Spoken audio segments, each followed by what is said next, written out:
Elections. Who is ahead? Who is trailing? What are the numbers saying? And what does all this mean for Kenya as a country and as an economy? My name is Obrien Kimani. At Obrien Kimani is the Twitter handle. This is a news check at KBC Channel 1. We welcome your views because we'll be tracking the numbers from state to state. As we stand now, Trump is about to speak and about to update the Americans on what he thinks. About 20 minutes ago, Joe Biden told Americans that we are winning. Trump has just tweeted that they're about to rake the elections. All these, we are trying to make sense of these. And of course, I have my guest in the house. But I want us to go to the wall and have a look at the data and exactly try to understand what it's talking about.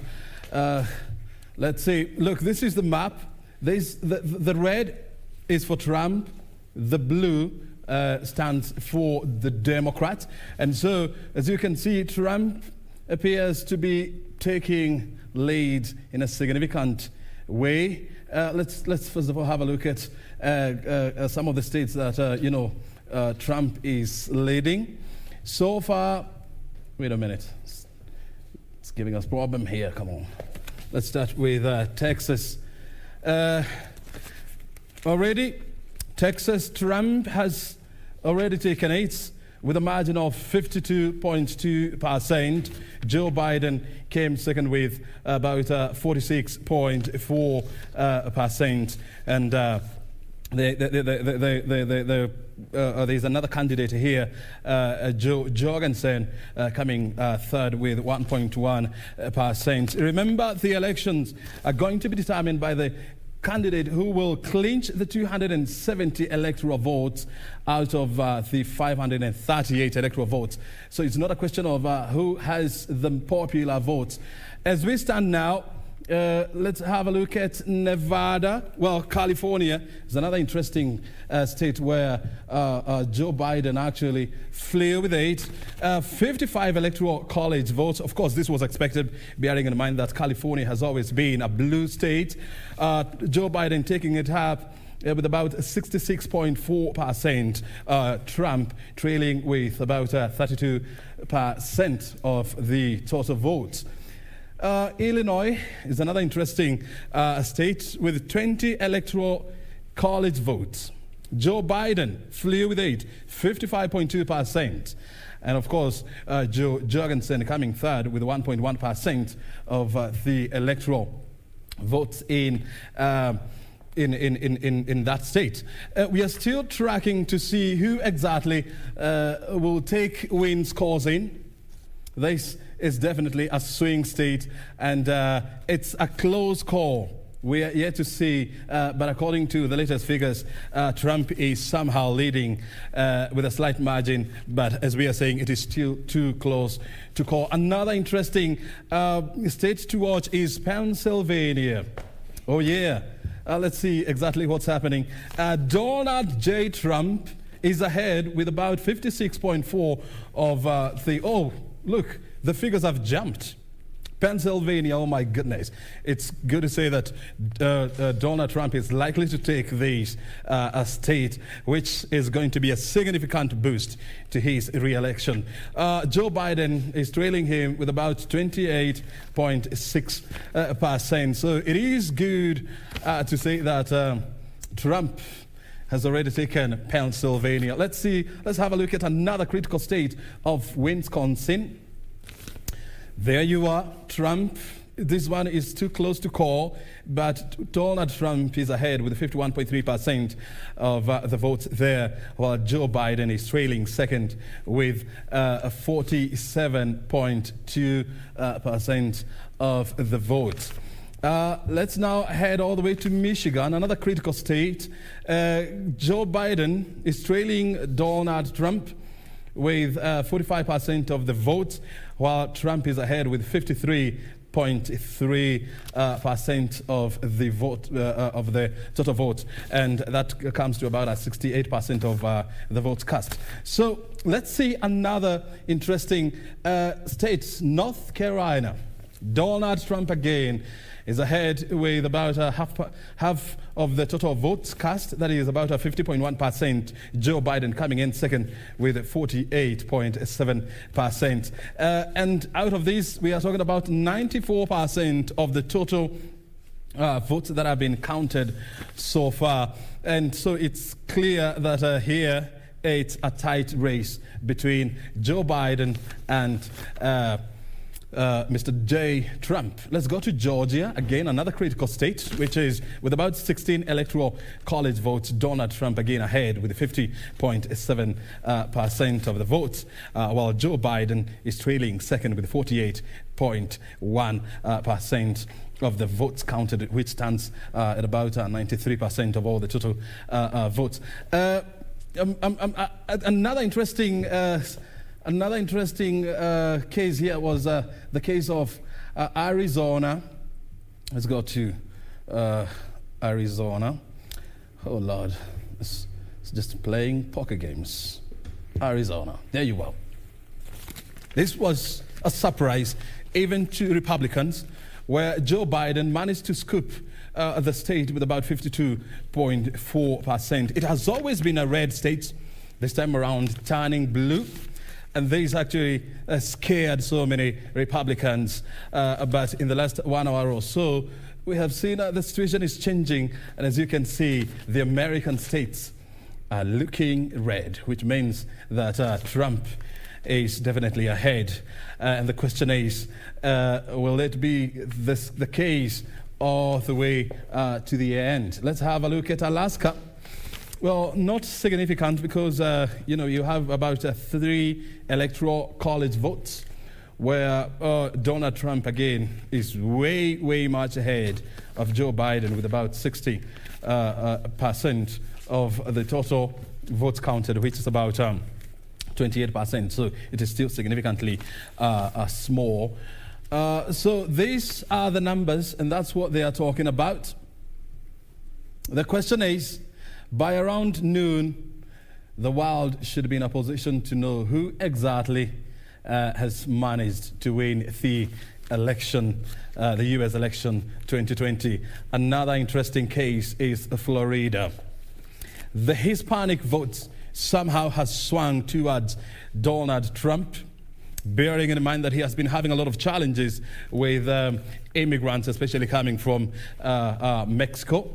But surprisingly enough, he has managed to take it up with about 51.3%.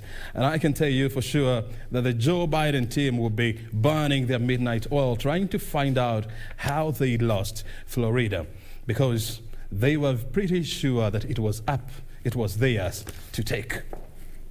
That is the situation as it stands. I told you we are tracking the numbers. One is, you might be asking yourself, why is the U.S. election so significant to us as Kenyans? The U.S. is Kenya's biggest source of foreign visitors. Last year, we saw the country also somehow eclipsing the Netherlands to become Kenya's biggest export market for Kenya, actually outside of East Africa. And so there are a lot of dynamics. Also, it's good to bear in mind that currently as we speak, there is a team drawn from Kenya and the United States that are seated somewhere, crafting a trade deal, which according to the Trump administration is going to be the model of future trade deals with the African continent. And so there is so much that is at stake. Also, Trump withdrew from the Paris Agreement, where Kenya was one of the countries that were expected to reap from a $300 billion grain fund that was set up by the Obama administration. And so all these put into play, we are trying to find out what the numbers are saying and what exactly does this mean for us as a country. My team is already in the house. I'm talking about a man who is not so new to the screens, and this is Ken Gishinga. He's the CEO of Mentoria Economics. Ken, thank you so very, very much indeed. You look crestfallen. How do you explain that? Not quite, I think. Are the numbers playing pokers with you? No, I mean, as an economist, we always look at the numbers, and it looks as if America is deciding. And when I woke up and I saw Florida has gone Republican, I knew this was going to be a very tight election. And if you look at all the other battleground states, they're all leaning towards Trump. So America is speaking. America is speaking. Right. Well, it has been speaking since last evening. Right. Hold on there. And then we have Reginald Kazutu. He's an economist and international political analyst. Thank you so very much indeed, Kazutu, for joining us again in the morning. Are you excited from what you are seeing and what the numbers are saying? Yes, I will be. I've always been crossing my fingers that Trump would win, because I believe for the global economy, it will actually be a Trump win is better for the global economy. I think we've reached a point where we actually need a strong U.S. that sometimes also thinks about itself growing its economy. And if the largest economy in the world, debatable with China, starts growing again, that's better for everyone else, because that's better demand, global demand for everyone else. So I was hoping for a Trump win. Though social media had me worried a bit, thinking that we're actually going to see a Biden win. So even my trades with on Forex were all more of the dollar weakening on a Biden's win. Now I'm a bit worried because I'm thinking Trump might win and the dollar strengthens. So yeah, if it ends up the way it's going, where Trump will win, I think it's better for the global economy. It's better for the global economy. I mean, it's very interesting because Trump has managed to upend the global social as well as economic norms. In the last 4 years, from backing off from some international trade pacts, like the NATO, like the Paris Agreement, and also saying that there are no prospects of renewing the AGOA Act, come the year 2025. Is it proper to say that Trump has been good for the world economy? Well, first, if looking from the American economy, yes, he has been good for the U.S. economy. They've had the lowest unemployment numbers since the 1960s. So definitely he has been. Obviously, 2020 with COVID has been a difficult year. In terms of the global economy, I think the spat with China has created some tensions, which I think have had some positive and negative effects. I think on the negative side, it's created a lot of uncertainty in terms of global trade. But I think on the positive side, countries such as Africa have started to feature, because now people start realizing it's not just about the US and China. Africa has a place in the global trade, and increasingly we are seeing China trying to deal more with Africa and the US trying to deal more. So I think it's complicated, the global equation, but I think it's had some both advantages and disadvantages. I mean, a lot of people are asking themselves, how did we get here? Are we seeing a repeat of 2016 whereby all odds were against Trump and then he managed to pull a wild card? We are seeing a repeat of the same, Kazutu.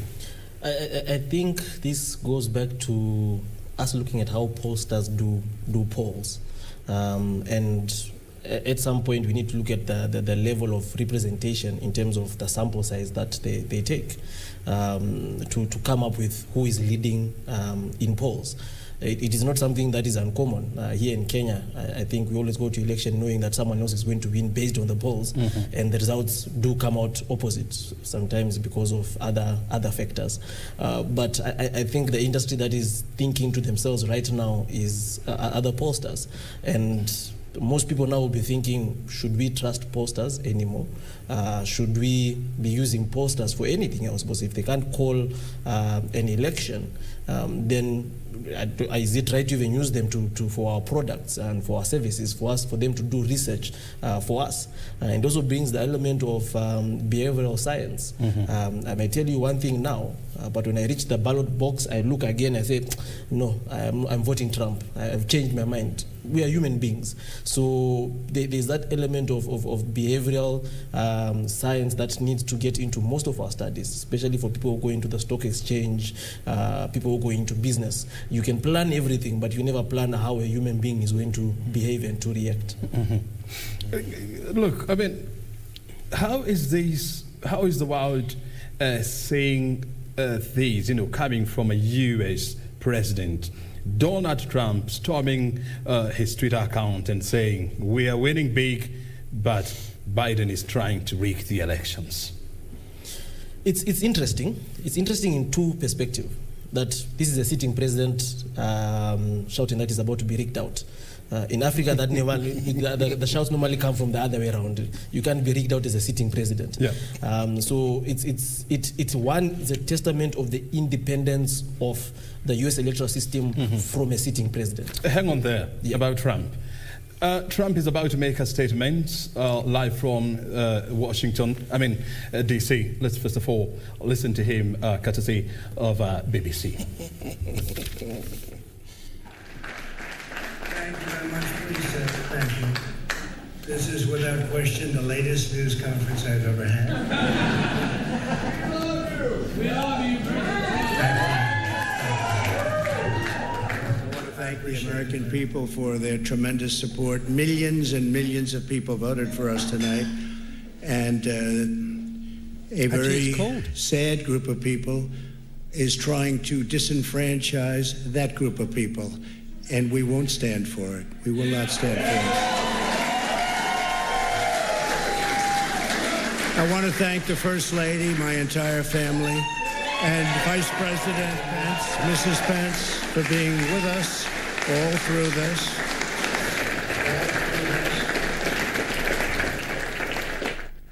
And we were getting ready for a big celebration. We were winning everything, and all of a sudden it was just called off.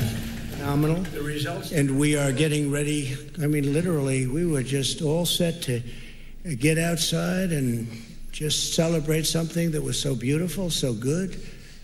Such a vote, such a success. The citizens of this country have come out in record numbers. This is a record. There's never been anything like it.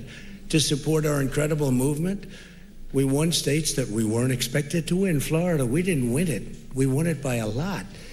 And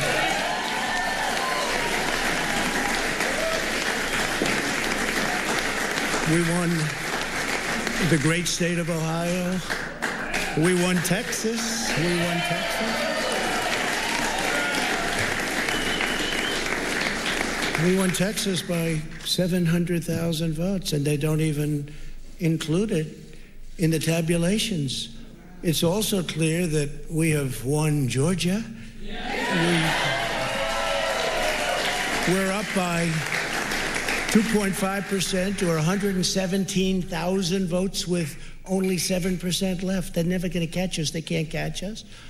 Likewise, we've clearly won North Carolina, where we're up 1.4%, or 77,000 votes with only approximately 5% left. They can't catch us. We also, if you look and you see Arizona, we have a lot of life in that. And somebody declared that it was a victory for, and maybe it will be. I mean, that's possible. But certainly there were a lot of votes out there that we could get, because we're now just coming into what they call Trump territory. I don't know what you call it, but these were friendly Trump voters. And that could be overturned. The gentleman that called it, I watched tonight, he said, well, we think it's fairly unlikely that he could catch. Well, fairly unlikely. And we don't even need it. We don't need that. That was just a state that if we would have gotten it, it would have been nice, Arizona. But there's a possibility, maybe even a good possibility. In fact, since I saw that originally, it's been changed, and the numbers have substantially come down just in a small amount of votes. So we want that, obviously, to stay in play. But most importantly, we're winning Pennsylvania by a tremendous amount of votes.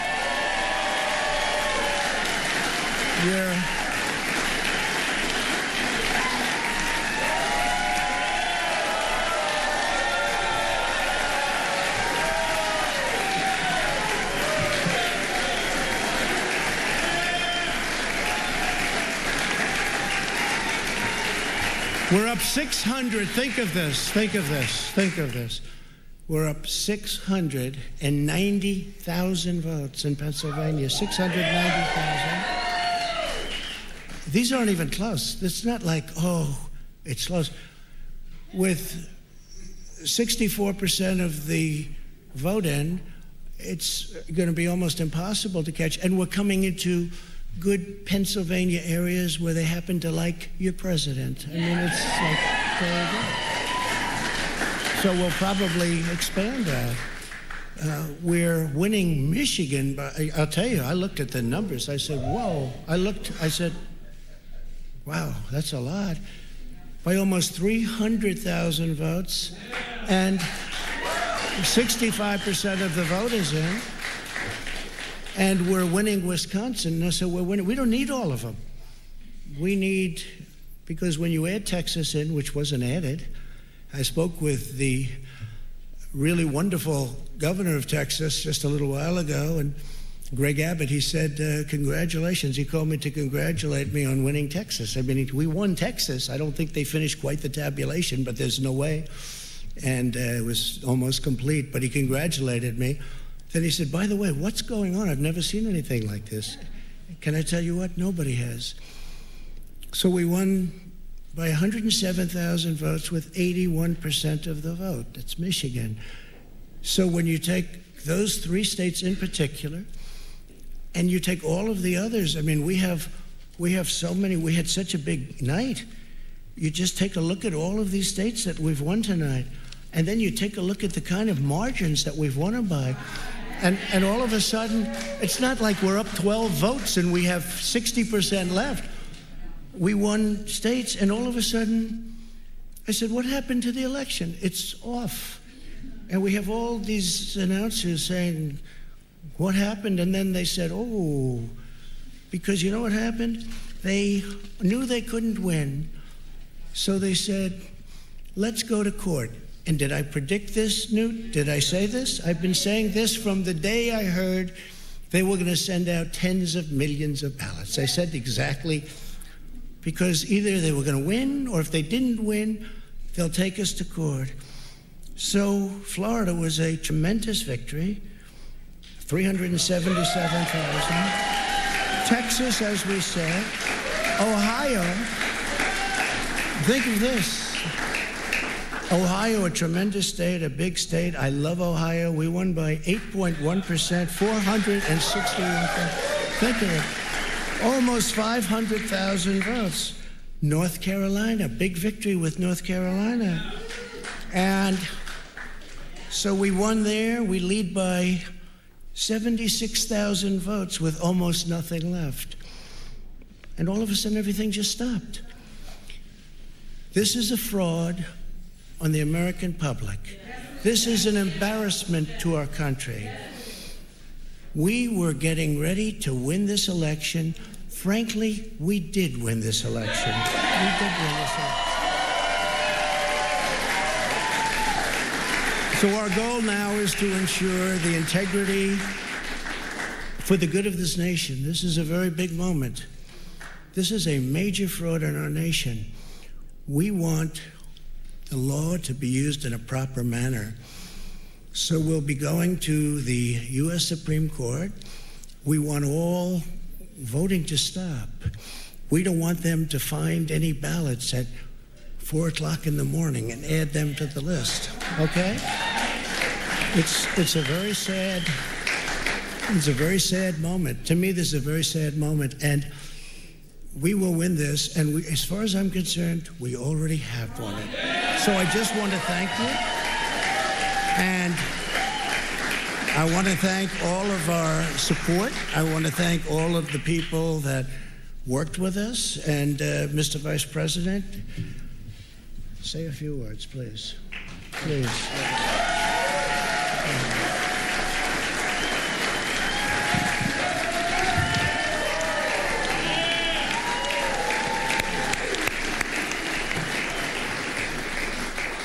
Thank you, Mr. President. I want to join you in thanking more than 60 million Americans who have already cast their vote for 4 more years for President Donald Trump in the White House. And while the votes continue to be counted, we're going to remain vigilant, as the President said. The right to vote has been at the center of our democracy since the founding of this nation, and we're going to protect the integrity of the vote. But I really believe with all of my heart, with the extraordinary margins, Mr. President, that you've inspired in the states that you just described, and the way that you launched this movement across the country to make America great again, I truly do believe, as you do, that we are on the road to victory and we will make America great again. Thank you, Mr. President. Thank you very much,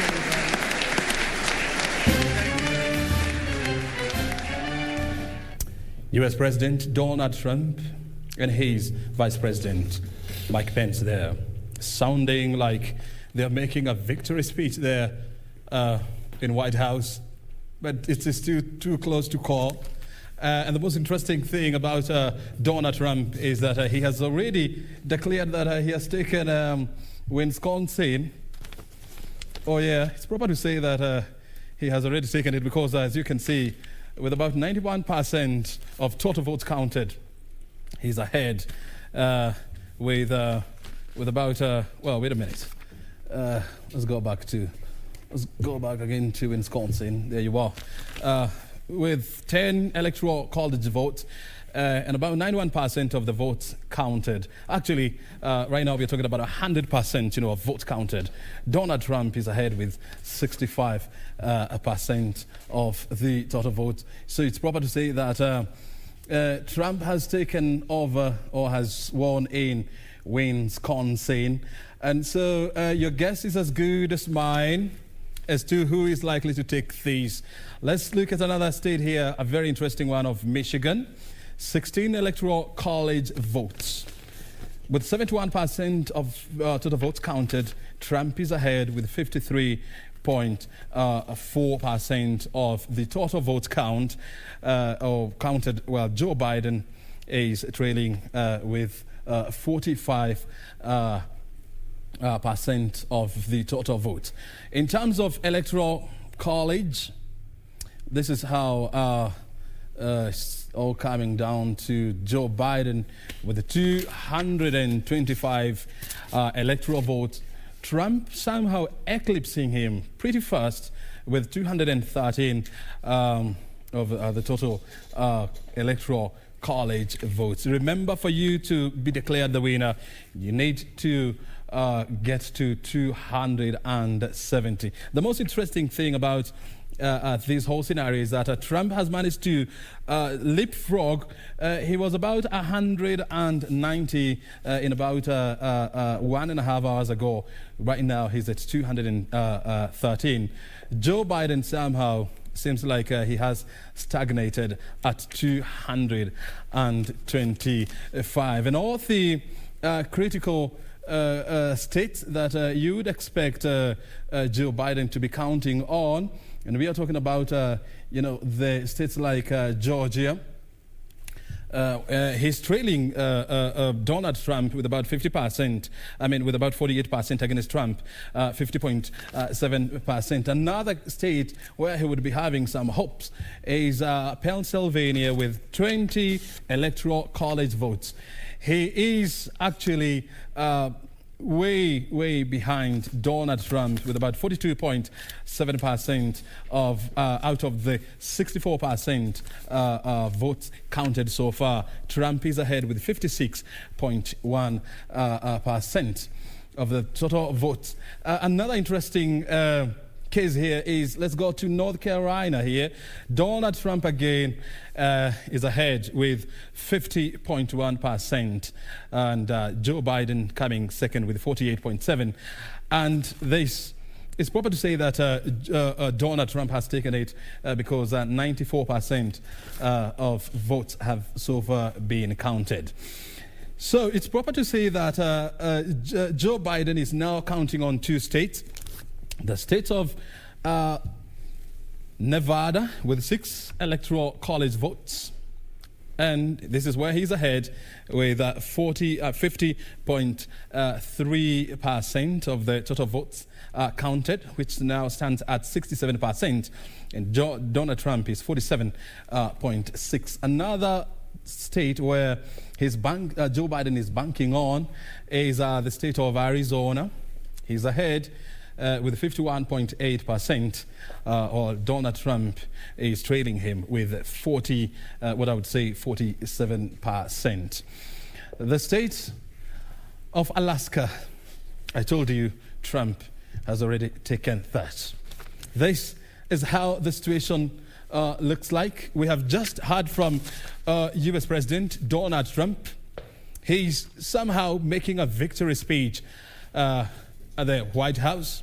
The question is, will he be the winner of this hotly contested election in the U.S.? We are tracking the numbers and, of course, trying to help you make sense out of everything here. This is KBC Channel 1, and this is News Check. We are in the good company of two gentlemen who are sober-minded when it comes to analyzing figures and, of course, trying to help you understand what exactly they mean. Ken Gishinga is the CEO of Mentori Economics. He's on my immediate what? This is what? Left. This is my left. Forgive me. And next to Ken is Reginald Kadzutu. He's an economist as well as international political analyst. Both of them joining us here to try and help us understand what exactly the US election means for us, for Africa, and for the world. Gentlemen, you have heard it from Trump.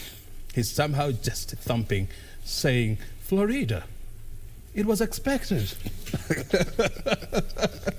What do you make of Donald Trump? He's never ceased to amaze. Well, he seems very confident.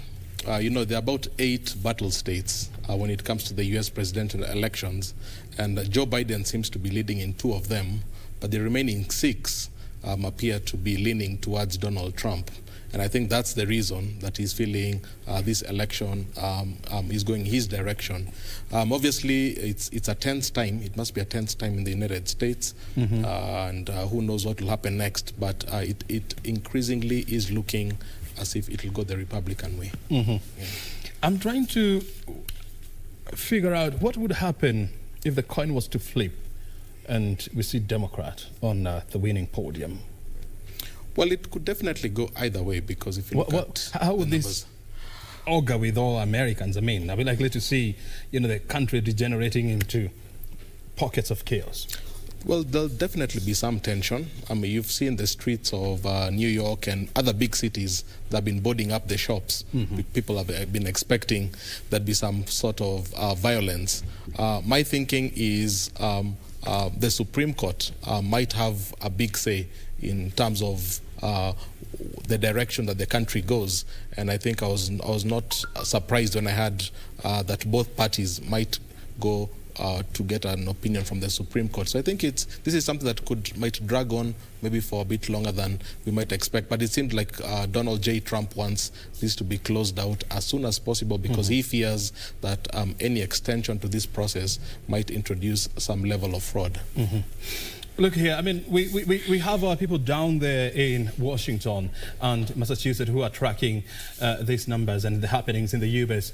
We should be getting back to them anytime from now, and so that is something that we also are tracking down, and we're also looking at what exactly is happening. Remember, it is 3 a.m. in the US, and so somehow people are asleep, but they are not asleep because they are tracking the numbers. Kadzutu, you have had Donald Trump, you have had his Vice President Mike Pence, it's some sort of a victory speech there at the White House, the seat of authority, the seat of power in the US. What conclusion did you make? I think it's a beacon for democracy, where a context can actually be held and it becomes this close. And it's something for most people to emulate. Yes, Trump has come out and he has said, look, at where things are, it is not possible for those results to change.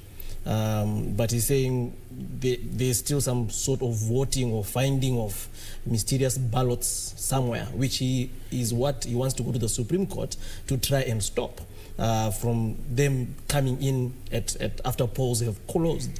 So if then that ends up being the case, then that would be a worry, and that would be a slap on the U.S. face, where you have votes that are cast after polls have closed. It makes Magufuli look like he did a very good job in Tanzania. So it's an interesting time in the U.S., as Ken has said. And yes, it might end up going to the Supreme Court. However, with the way it is looking, and if Trump actually wins those remaining 5 swing states, Michigan, Pennsylvania, Georgia, North Carolina, and he actually gets over 270, I see Biden conceding. However, if they do flip and they become Democrats, all these 5, then we're in for a tricky period in the U.S. During this time. Will there be violence? People will go protest. They did the same thing when he won the last time. It won't be anything new. When he beat Clinton, people went into the streets. There was this call of Russia this, Russia that, or she won the popular vote. And also people went into the streets for a week or two. Afterwards, after the inauguration, everyone moved on back to life, which is the trappings of democracy. You're allowed to air your views in a peaceful manner, and things move on after that, and you wait for the next election. But if Trump then loses those 5 states, I don't know whether if his supporters will be as civil as the Democrats were when he won in 2016. Look here, I mean, with the kind of disputes that we are seeing, between the Republicans and the Democrats, parts of the team saying that, look here, the other team is on its way to rigging the elections. And we have also seen pictures of Trump Republican supporters, marching all the way to Washington, D.C., heavily armed and heavily masked. With this, is this something that you would expect, from the United States, which has been having elections, for more than 100 years? Well, this is definitely a unique point in the American political chapter. I think Trump's era has been, from the very beginning, he was an outsider. He was never part of the political establishment. He was a businessman for the longest time. So it was always expected when we were sworn in back in 2016, January 2017, that his politics would be unusual. His approach to governance would be unusual. His approach to China and to foreign policy would be unusual. So I think people have accepted that, in a sense. I think what is remaining now to see is, first of all, if it goes to the Supreme Court, what's going to be the likely outcome? And you remember, right now, the Conservatives have a 6-3 majority on the Supreme Court bench with the confirmation of Amy Barrett. So Trump would still be confident, even if it goes to the Supreme Court, that the more conservative-leaning bench would probably view things from his perspective. I think from the rest of the world, it's really to look at where America is. Remember, the debates were very untidy, especially the first debate, where it was, in fact, some people are saying democracy and America is sort of retreating from the global stage. But I agree with Reginald when he said this is all part of democracy. This is what makes it exciting, that different people can air robust opinions about politics and policies and still be able to come to the table and make a decision. I think if we go that direction, then we'll definitely see a better future, a more perfect union, as they say. Katsutu, Trump has made some startling remarks, there. On one side, he's thanking Americans, for voting him for a second term, and hinting, and at the same time, hinting that he's likely to go to the Supreme Court for reasons he never said why. I think he did mention why. He mentioned the element of if this thing continues being open and they keep on finding votes after the polling time is closed, is what he wants to go to the Supreme Court to get the Supreme Court to stop. That they should not count anything that is found after polls have closed. That's number one. Number two, what his worry is for states like that at 93-94%, all of a sudden counting has stopped, and he's wondering why have they actually stopped. So counting has stopped. So why has the counting stopped? So he's worried. So like, for example, Pennsylvania has been at 64% for the last 2, 3, if not 4 hours. It has not moved. So he's wondering, why is the counting stopped? If you could count 64% in 2, 3 hours, why is it taking so much time? So those are some of the things that he wants to go to the Supreme Court for. And you have to exude confidence as a leader, and also prepare grounds for any fight that you need to take in terms of if you're going to go to the Supreme Court. You can't be conceding defeat then at the same time shouting that you have been rigged. You have to exude confidence and say, I've won this, but they're trying to rig it. And I think it's the same thing that Biden came out and said, we are going to get this. Though Biden's speech was more of consolatory speech, as in keep the faith, we will get this. So it was not as confident as Trump's, who is saying, we've actually won this. Yeah. Look, I mean, some breaking news coming through. Biden has taken over Arizona. It was expected. He has been leading that state, for the last 3 or 4 hours. And so he has taken it with about 10 electoral votes. What significant is this for the Trump? For Biden, can we listen to Biden? He made a speech, about 1 hour ago. Let's first of all listen to him and get to understand what exactly his thoughts are in regards to, taking this seat from Donald Trump. If we can have that clip on air.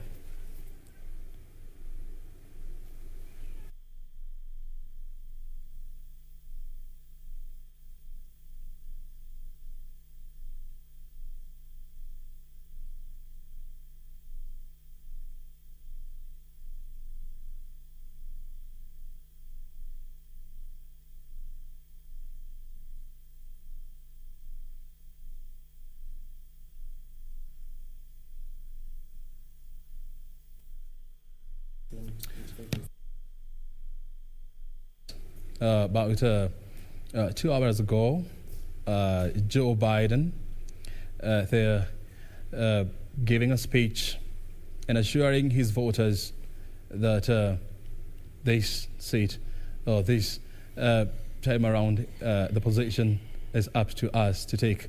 Look at him coming in there with his wife. Let's listen. So it looks like it's a very cold evening there in Delaware.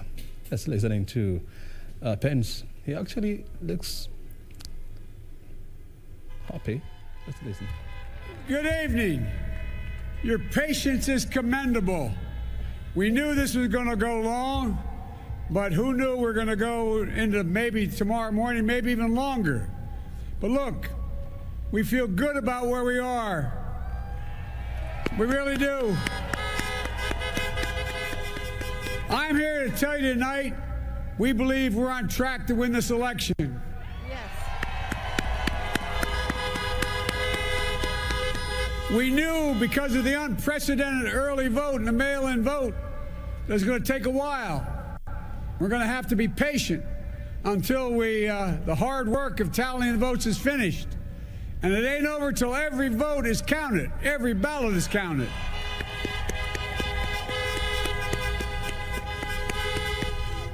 But we're feeling good. We're feeling good about where we are. We believe one of the nets has suggested we've already won Arizona, but we're confident about Arizona. That's a turnaround. We also just called it for Minnesota, and we're still in the game in Georgia, although that's not one we expected. And we're feeling real good about Wisconsin and Michigan. And by the way, it's going to take time to count the votes. We're going to win Pennsylvania. Yes. I've been talking to the folks in Philly, Allegheny County, Scranton, and they're really encouraged by the turnout and what they see. Look, we could know the results as early as tomorrow morning, but it may take a little longer. As I've said all along, it's not my place or Donald Trump's place to declare who's won this election.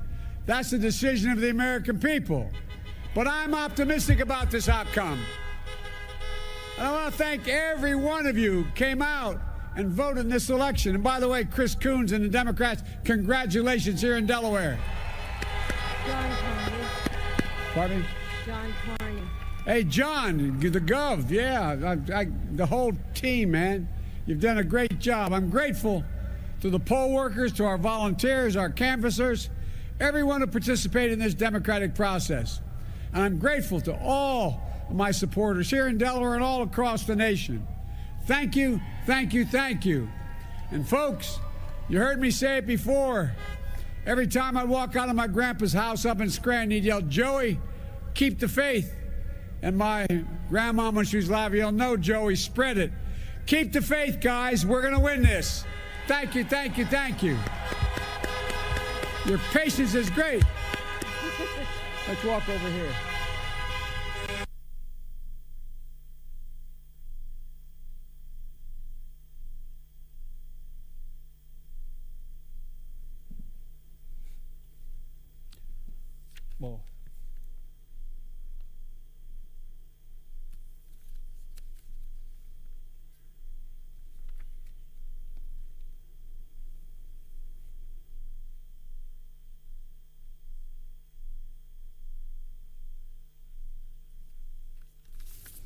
Well, that was Joe Biden, the Democrat presidential candidate.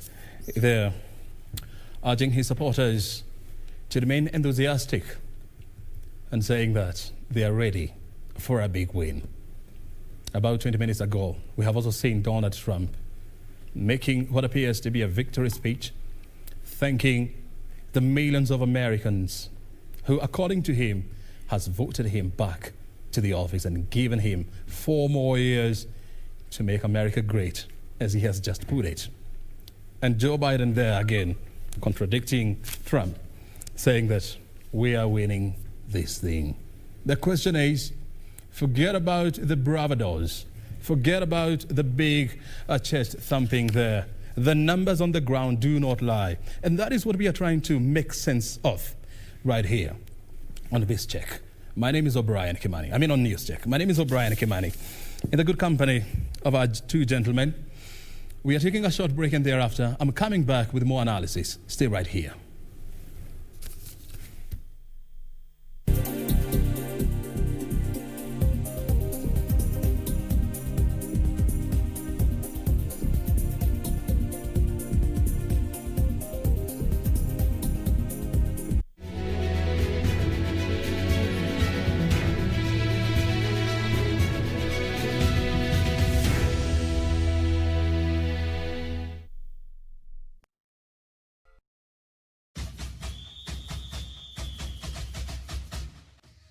The second leg of the CAF Champions League encounter between 5-time winners Zamalek and Raja Casablanca is on this Wednesday in Cairo. The match had been postponed twice due to the Raja camp being invaded with the coronavirus. Zamalek pipped Raja Casablanca by 1-0 in the first leg tie played in Morocco on the 18th of October 2020. Now, between these 2 North African soccer giants, who will join Al Ahly in the grand finale? Watch the cracker live and exclusive on KBC Channel 1 this Wednesday, the 4th of November, kickoff 10 p.m. KBC Channel 1, your true sports partner. Next on. I'm ready to spend the night here with you, Porfirio. That sounds very suggestive. Is to make him very jealous of you and Luisa of me. I'm not going to let Luisa marry that loser. You know how much I love you, and you know that. Want us to give him a good beating? No, I don't want you to hurt him. It's only a matter of scaring him. Just be careful with Lucho, because he sticks his nose to everything. Why did they do this to us? Hello? Who am I speaking to? Oh, that voice. That voice, I know that voice somewhere.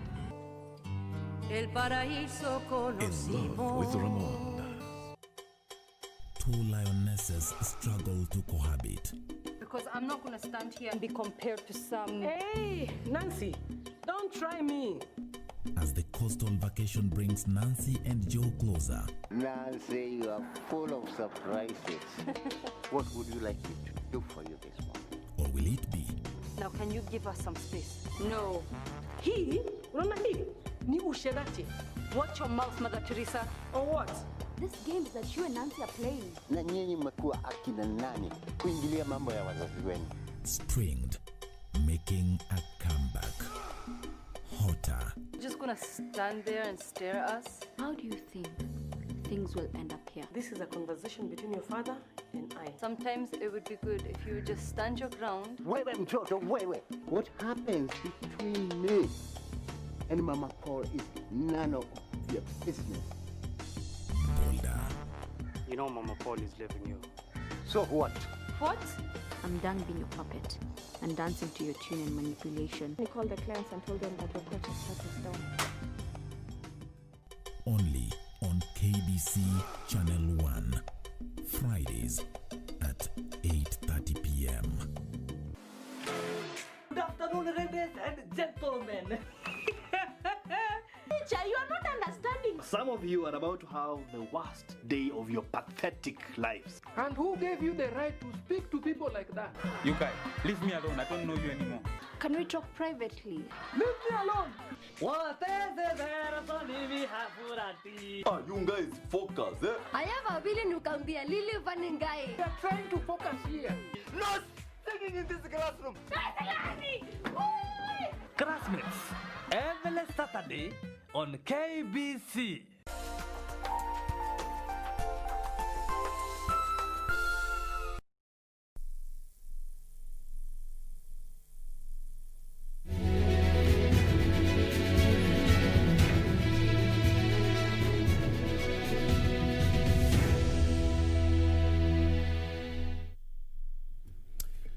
Good morning, Kenya. Good morning, America. This is News Check. We are live from Broadcasting House and tracking what is happening in the United States. A lot of dynamics, coming through this morning. Donald Trump making some sort of a victory speech out of the White House. 2 hours ago, Joe Biden also saying that, urging his voters to remain on guard and saying that they are taking over this seat. And the question is, who is exactly right and who is wrong? In about 2 or so hours, we should be in a position to find out who exactly is taking over that seat of power. Will Trump retain it or Joe Biden will take over? We are in the company of good gentlemen. They are in the house with us. Ken Gishinga. Before we listened to Mr. Joe Biden, we were asking ourselves, this election has been like no other, for the US. We have seen America from another perspective that we never saw it. What is this one thing that will stick at the back of your mind for the longest time? I think for me it's the disparity between the science of polling and what the media was saying and what is actually happening on the ground. And they say politics about the ground game. And had you been listening to most of the media houses, Biden was leading by almost a 10-point lead in the polls. The fact that this is such a tight contest that might actually go to the Supreme Court, it tells us, first of all, the science of polling seems to be collapsing. It tells us that we need to understand our politics better because there is something. They say there is a silent Trump voter who is never captured sometimes in some of these opinion polls. I think even here in Kenya, as we do our opinion polling and as we prepare for 2022, we really have to ask ourselves, are we really grasping the political context the country is operating, or are we using a science that might be a bit outdated? And I think this should help Kenya as we prepare for 2022. Good. And you've brought a very interesting perspective, of what the media has been telling Americans and telling the world, and what opinion polls have also been saying. And according to their projections, was that Biden was going to win this race with a landslide. Of course, from what we are seeing now, has not happened. We still have a number of critical states, that are yet to bring in or that are yet to call, the vote. What lessons, Kazuchi, do you think as Kenyans, and I know that we have grown fond of opinion polls and media polls, when it comes to our electioneering period. What lessons do you think we can draw out of what we are seeing in the U.S.? I think predominantly the lessons should be lessons for the politicians actually to speak.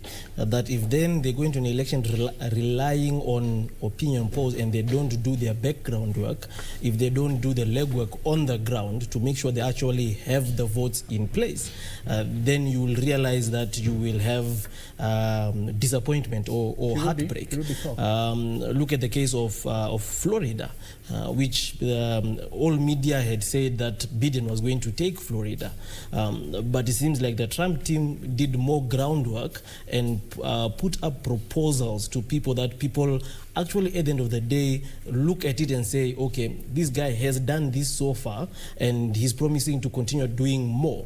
Then people definitely will move towards that area. So I think another lesson that we will learn, like what Ken said, is how do we do polls as pollsters? Do we now need to change how we do polls? Because in this case, the polls are not that representative, especially if Trump wins the 5 remaining states, excluding Nevada. Then the polls will have been wrong again for the second time.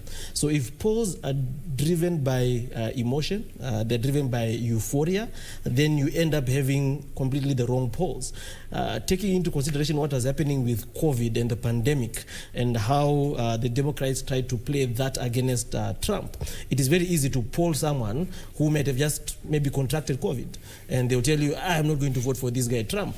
But then he recovers from COVID and says, oh yeah, but I think Trump was not a bad guy after all. Mm-hmm. So it also depends on the condition of the person that you are speaking to. Someone might have come from a government office and the clerk that was serving them maybe insulted them.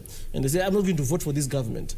And then when the person now sits down to reconsider and they think, okay, but actually this is just a small issue to throw out a whole good government. So there's a whole behavioral science that needs to come into interpreting polls, figuring out what period were the polls done.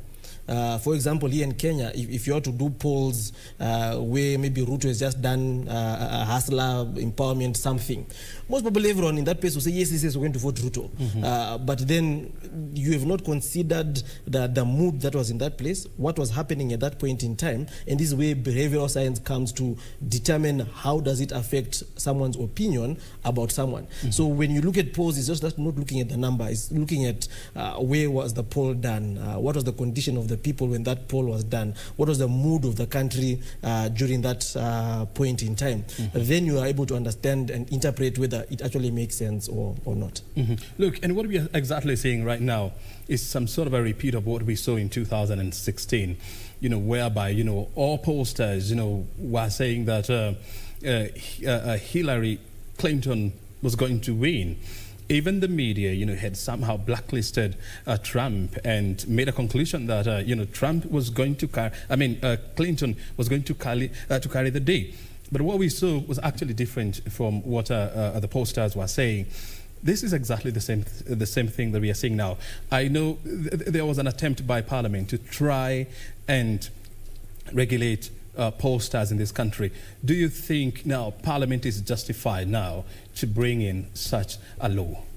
No, I don't think so. As in, let pollsters do whatever they think they need to do. Let them come up with a poll. It's good information, it's good data, it's a good indicator for the political class. But as I said, because of behavioral science, then polls should not be taken as a prediction of what is going to happen. It's just an indication of the mood at the point in time the poll was done. So what we need to learn as Kenyans, or even here in Africa, is that a poll is just an indication. It's someone's feeling at that point in time. Where do you draw the line? I mean, Kazutu, between giving misleading opinion and the reality on the ground? Because sometimes, and we saw this in 2007 in this country, the reason why Kenyans, became mad is because, the pollsters were saying a different story from what actually came out. So where do you draw the line between what pollsters are saying and what the reality on the ground is?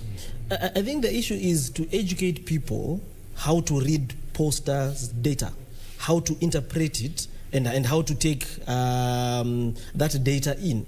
Because if we regulate pollsters, then in a way you are trying to actually influence the results that they bring in, because they will never be accurate. If right now pollsters are saying if elections are run, I think there's a poll that was done that if elections are run right now, Ruto will win with a landslide. But I'm thinking, but if you look at the mood at the ground, you look at the strongholds of Raila, you'll say that these pollsters are actually kind of wrong. So I think there has to be an education that needs to be done for people to understand that polls are not an interpretation of what is going to happen. They're not prophecy that is going to actually come out true. But how do you make clear that message? That's now the role of the government. You cannot legislate pollsters, because that's as good as... Do you agree with him? Directing them what to do. Because what you're actually saying is that, yes, there is a need to put some checks and balances, as to what pollsters are saying, as to what pollsters are doing. But on the other hand, you're saying we cannot somehow regulate what they do. Is that a proper assertion to make? Well, let's say when you do a poll, there's always something called the margin of error, which is something, it means you can always get it right or wrong within a certain margin of error. And it's fine, you can always get a prediction right or wrong. What worries me the most is the extent by the difference by which what the pollsters predicted, and we're talking of some of the best pollsters in the market. This is 538, Nate Silver, people who are purported to be the best pollsters in the market, giving giving Donald Trump a 10% chance. So for me, it's not even the statistics per se, and I think it's a bigger conversation as to the level of bias that's taking place in our opinion polls. For me, it's not even the science of margin of errors. I mean, this is something that is bigger than that. So I think there needs to be a bigger conversation in the pollsters and in the media, because the media is what forms the public opinion. So if people are fed these opinion polls day in, day out, they tend to start believing that that's the direction the country is going, which is not. So I think for me, there has to be a broader conversation around how does the media, how does pollsters really be able to be objective when it comes to politics, which I think is a very difficult conversation. And you're bringing in a very interesting, thoughts around here. The issue of biasness, I mean, look here, we are human beings. We have our bias. We have our biases. We have the sides that we lean on. And so where do you draw the line between your biases as a pollster and the reality on the ground and being professional at the same time? Is it possible to divorce the two?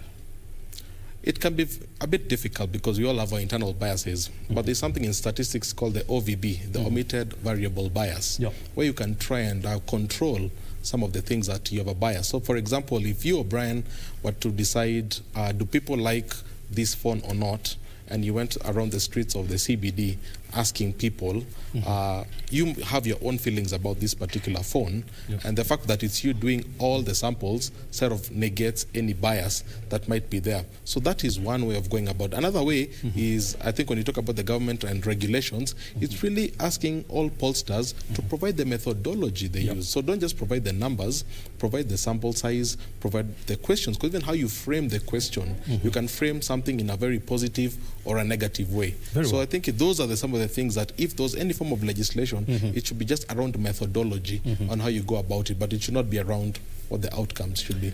Well, we are tracking the numbers coming out of the US elections. We are talking to people in the know, people who can help us understand the numbers and what story they are telling us. We are here in the studio, and now we want to dash all the way to Washington, D.C., where we have a former presidential candidate, Jeff Kaluyu. He's a scholar based in Washington, D.C., and I've been having a discussion with him. Jeff, can you hear me? There you are. We can still go along with what we have, but very well. Just in case it... Yeah, so Jeff, can see you're gesturing. Help me understand. I mean, we have seen what Trump has said, in about 30 or 35 minutes ago. What is the mood in Washington, D.C., the seat of power and authority in the United States?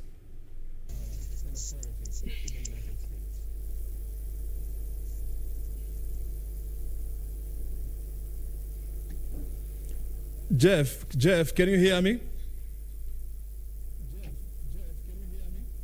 Look, we seem to be having a challenge, when it comes to audio with Jeff. We'll try to work it out and then we'll go back there. We're also trying to figure out what's happening in the state of Massachusetts. We also have our correspondents there to try and get to understand the feeling on the ground. But coming back to studio, we're having this discussion about, the opinion polls and media predictions.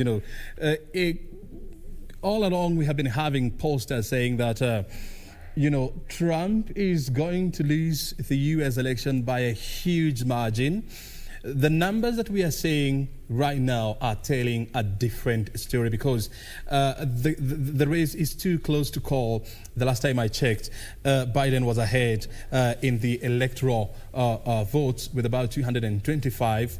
And this is likely to change because I understand he has taken over Arizona. And Trump was also trailing in 213. This is also likely to change, bearing in mind that a number of states are about to call in their votes. So let's go back to Washington now. I want to believe that the system is now okay. Jeff Kaluuyu is a former presidential candidate, based in Washington D.C. He's a scholar. He's a businessman there, and he has been tracking how the polls have been going. Jeff, am I clear on your side? Hello. Good morning. I believe it is good morning for both of us, even though here it is in the early in the morning, 2-3 o'clock. Very well. So good morning to you all. Mm-hmm. Jeff, tell me things. I mean, about 30 or 40 minutes ago, we saw Donald Trump, coming out of the East Wing of the White House and making what is being viewed by many as a victory speech. What are people saying, or what is the situation on the ground in Washington, D.C., which technically is the power, is a state of the U.S. as well as where you find authority in the United States? So, Mr. Obrien, I think you have to get back to me again, because there is interference of the technical staff and also your voice has a lot of echo. So let them fix it up and we can get on into a different system and then I can answer you. But I'm on standby. Let's sort that out first. Well, that's fine, Jeff. Help me understand this. I'll be coming back to you, so you don't need to go anywhere. Hang around there. We're also tracking, our correspondent in Massachusetts, and we'll be getting back to them, or we'll be going live there once the signal is clear from their end. But back in studio, our team of experts continues to help us understand the numbers. Kazutu, we are talking about, how to regulate and how to deal with pollsters, bearing in mind that, for the last 1.5 years, pollsters, have been predicting a landslide victory for Joe Biden. It hasn't happened yet. And the question that we're asking ourselves is there a point in trying to put checks and balances into what pollsters predict? I don't think there should be a point of putting checks and balances, because once you enter into the sphere of regulation, then you end up with what we call over-regulation. Where is the regulation supposed to stop so that the pollsters still remain independent? So I think as individuals, when you look at pollsters' data, is to try and, as I mentioned earlier, understand when was the poll taken. Which area was the poll taken? What was happening at that point in time when that poll was taken?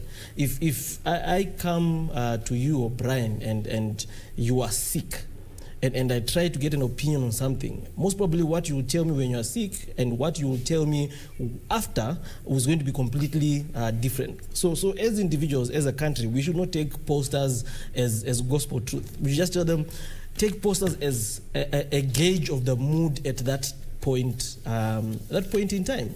And in the US, especially this year, with coronavirus cases going up, people being told you're being locked down, wear a mask, you can't do that. Ask someone who's been forced to wear a mask, they'll most probably tell you, I don't like this government because they're forcing me to do what I normally don't like doing. So it's always important and imperative to know the mood of where people are, to know the mood in each a question has been asked. And like what Ken has said, even how the question is actually framed.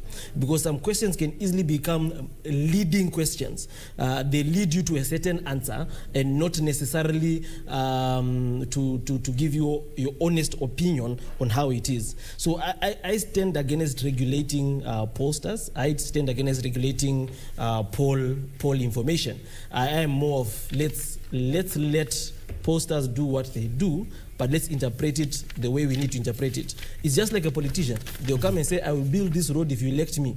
How you interpret that is entirely up to you. We cannot regulate again to say, as a politician, you can only say things that you're able to do with the money that you have. Very well. No regulating of pollsters. I want you to hold on to your thoughts now. We want to go to the board and have a look at, I can see the figures are changing as we sit here. Look, this is how the situation is looking like in the US. In terms of numbers, absolute numbers, Joe Biden is ahead with about 66, or we can say about 67 million votes so far. And Mr. Trump, the incumbent, is coming in second with about 65.3 million votes. The numbers, keep on oscillating because this is, we are tracking this thing live. And so, in terms of electoral votes, Joe Biden has made a leapfrog. The last time we checked, he was 225. As you can see, the figures, have completely changed to 238. Remember, you need about 270 votes, electoral votes, to win. And so we are talking about how many votes? 32 electoral votes for Joe Biden to make that victory speech. On the other hand, we have Donald Trump with 213 electoral votes, which tells you that he needs about 57 electoral votes for him to say, look here, I've got it. That is how the situation is looking. Let's go to the interactive map and see what has exactly happened. The state that was in contention was the state of Arizona. And as you can see, Joe Biden has taken that one with about a 51.8% victory against Donald Trump at 46.8%. And so far, 80% of the votes, have been cast in Arizona. Another state that we are keeping a close eye on is the state of Wisconsin. 10 electoral college votes, on offer there. Trump, oh good Lord, this is Trump for taking. You can say that again. He's way ahead of Joe Biden with about 51.1% of the total votes cast. Gentlemen, help me understand here, and I want to hear from you, Ken. You have lived in the U.S. You studied there, and I want to find out from you, looking at what we are seeing on this video here, what conclusions do you make? Do you think Joe Biden stands any chance of becoming the next president of the U.S.? Well, indeed, it all depends on those Rust Belt states, and that's Pennsylvania, Ohio, and Ohio has already gone to Trump. So it really depends on what's happening in those states, and he's leading in 6 out of 8 of those battle states. If it remains as it is and he continues that lead, then most likely he's going to secure another term as the President of the United States. But that said, most of these places have counted 60 to 70%. There's still another 30% to go. Anything could happen. So it's a very tight race. It's similar to 2016. In a sense, they say the more things change, the more they remain the same. For me, I think I still expect it to be a much tighter race than we had expected. Yeah. And that is, you're talking in regards to ensuring there is a victory for Joe Biden. What about Trump? Well, I think the road for Trump really has to be around, as I said, those Rust Belt states, which he won conclusively last time. You remember there was a feeling in 2016 that those manufacturing states had lost a lot of jobs to China. Yeah. And that actually was his rallying call in those type of states. Very well. It seems not much has changed. Michigan is still leaning towards him. Pennsylvania is still leaning towards him. So for me, I don't want to call the race right now, but it still seems to be leaning towards the Trump presidency. And the truth of the matter, the fact of the matter is, even if you call, you don't have the powers. Let's take you straight to Washington. I hope we will get it, the link right this time around. It's raining and we're having challenges, with the links. It becomes tricky, especially during the cold and the rainy season. But let's see whether we have gotten it right now. Washington, D.C. is our next destination. Jeff Kaluyu, are you on the line? Hello. Definitely, we have a little challenge, but I think we can go through this. So yes, I'm here and glad to be in your show, Mr. Kimani Obrien. Even though you are taller, I always say that you are smaller, but you are my smaller brother. The height does not matter. So I'm glad to be on your show, and in the election night, it's early in the morning here, 3 o'clock. And I'm ready, always on duty to make sure that I serve my country, Kenya. Jeff, I know that you're aware that Trump has made what sounded like a victory speech, and so this has somehow reignited his supporters, to even remain more optimistic, despite the fact that electoral votes, Joe Biden is ahead. With about 238 votes.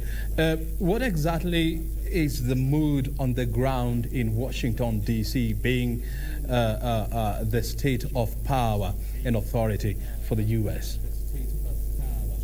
Well, definitely. Today is a tough day because it is a day that we are trying to, it is showing that pause can be totally different because the competition is here, I'm around here, Washington, D.C. The mood is surreal. The nation is on top of the pins in the sense that it can go either way. It could be Biden, it could be Trump. So far, they are almost neck to neck, which is about 220. We use a college system, and right now they are almost 50-50. There are a few states, because the problem is that we cannot know the results right away because there was a lot of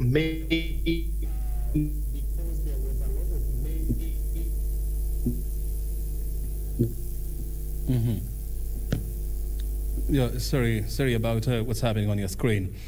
We're having a little bit of slow network here.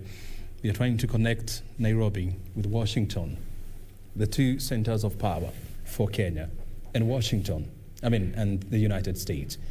We have Jeff Kaluyu. He's a former presidential candidate, and he's a scholar and a businessman based in Washington, D.C. He's helping us understand how is the mood in the capital. Let's try to get through to him again. Jeff, are you on the line?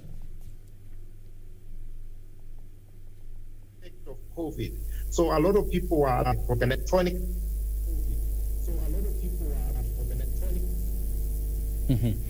I'm back again.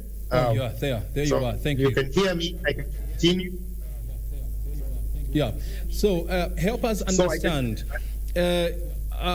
A re-election of Donald J. Trump, what exactly does it mean for us as a country, in case it happens? Yeah, even though the voice is not very clear, I'm assuming that you are asking who is likely to be a president, or the situation of the status between Trump and the Biden. It's now 50-50. There is no assurance of who is going to be president tonight. Every single person was expecting that Biden would just run the tables, or who run the show. But a lot of times the polls were wrong, and now they are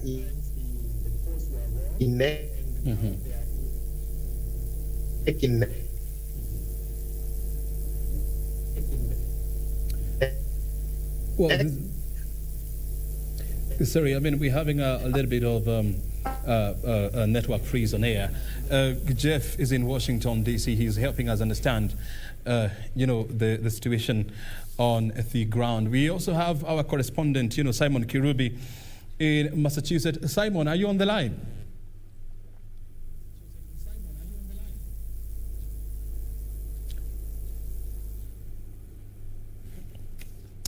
All right, let's work on that network, and then we'll come back with either of the two gentlemen. Let's come back to, and I want to hear from you, Reginald. What would a Joe Biden presidency look like for Kenya?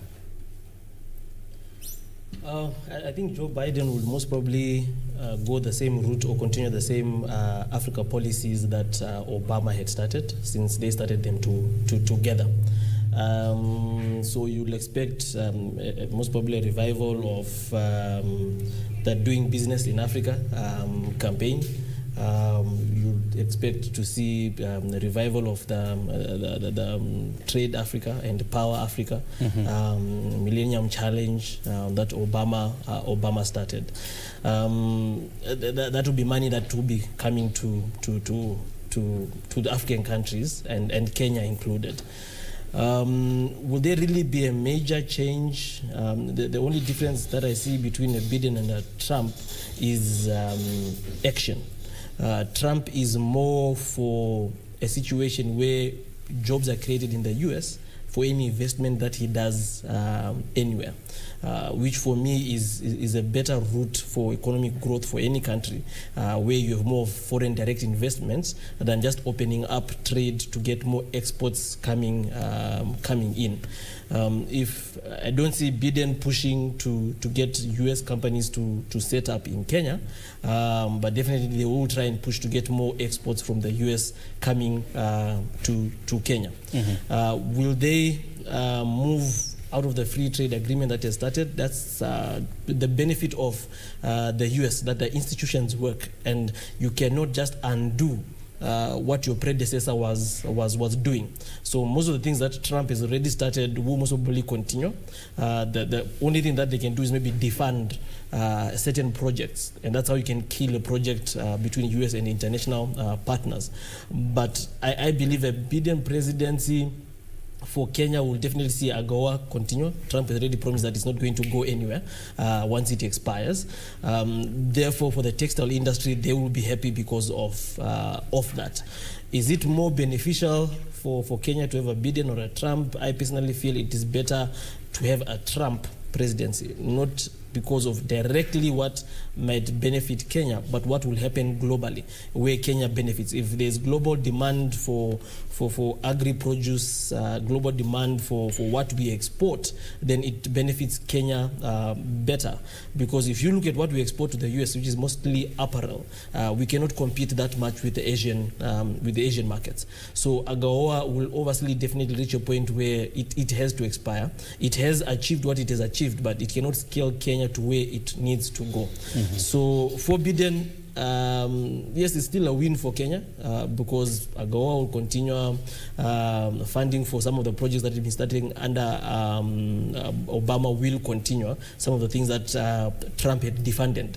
But Trump is certainly clear on his plan and his path to be able to grow the U.S. more. He thinks of the U.S. more than Biden, who might still look like they are doing much, but it will not be much in a way that benefits the Kenyan economy to be independent as it goes. I see Biden more of a depend on us than depend on yourself compared to Trump. To Trump.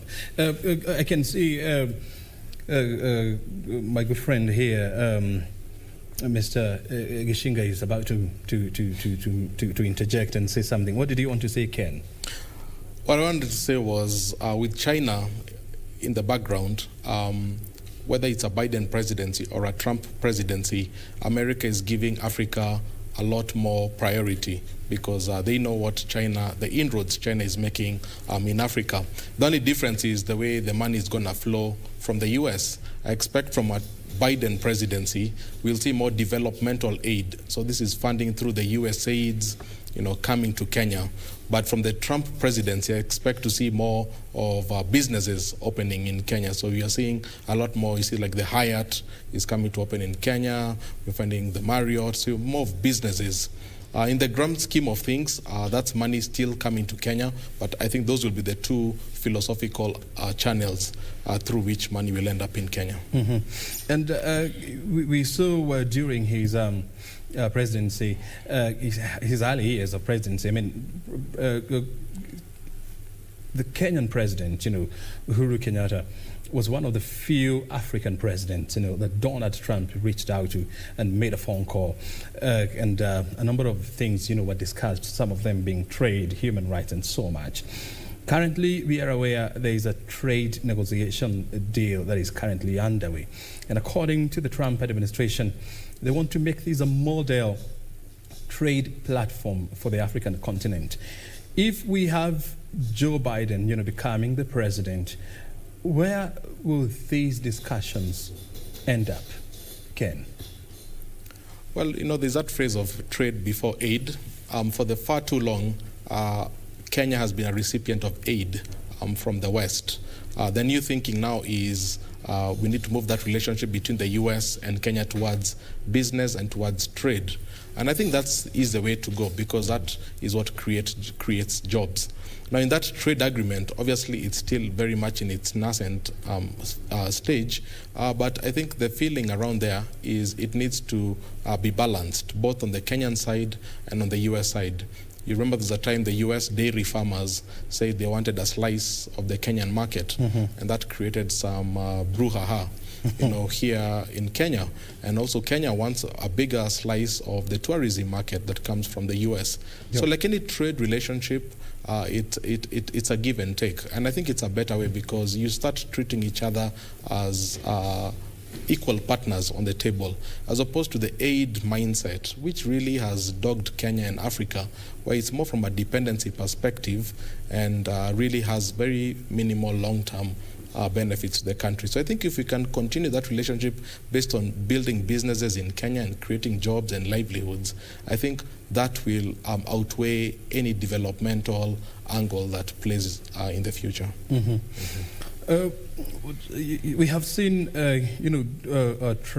Biden saying that he will have to relook at all the argument, that the Trump administration, has entered with different countries around the world, and he will also seek to go back or to make the U.S., return back to some of the global agreement, like NATO, like, the Paris Agreement.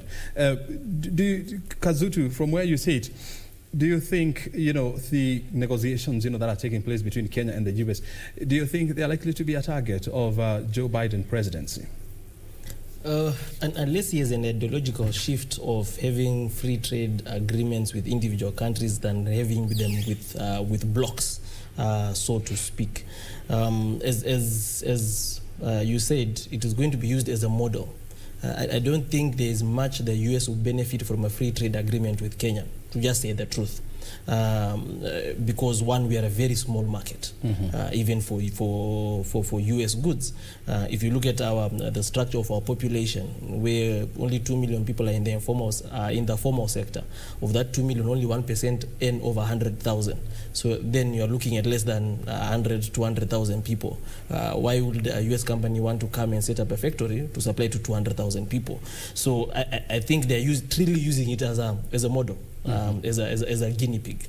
It is up to Kenya to position themselves in a way where they can say, hey, come set up your factory in Kenya, we can give you access to the US market, or the US company, come set up your factory in Kenya, we can give you access to the rest of the East Africa community, or to AfTA, to take advantage of the Africa Free Trade Agreement. So it depends on how Kenya plays or positions itself to benefit from this free trade agreement, and depends on how the US pushes. So I don't think it will be targeted that much, unless there's that shift in ideological position to say we want it to be a free trade agreement with a bloc where we have a larger market than with individual countries. Apart from that, most probably it will be seen up to completion. Biden is pro-Africa, might not be that pro-Kenya, because if you look at the Obama-Biden period, they were more in West Africa, in the Ghanas and the Senegals and South Africa and Nigeria, than they were in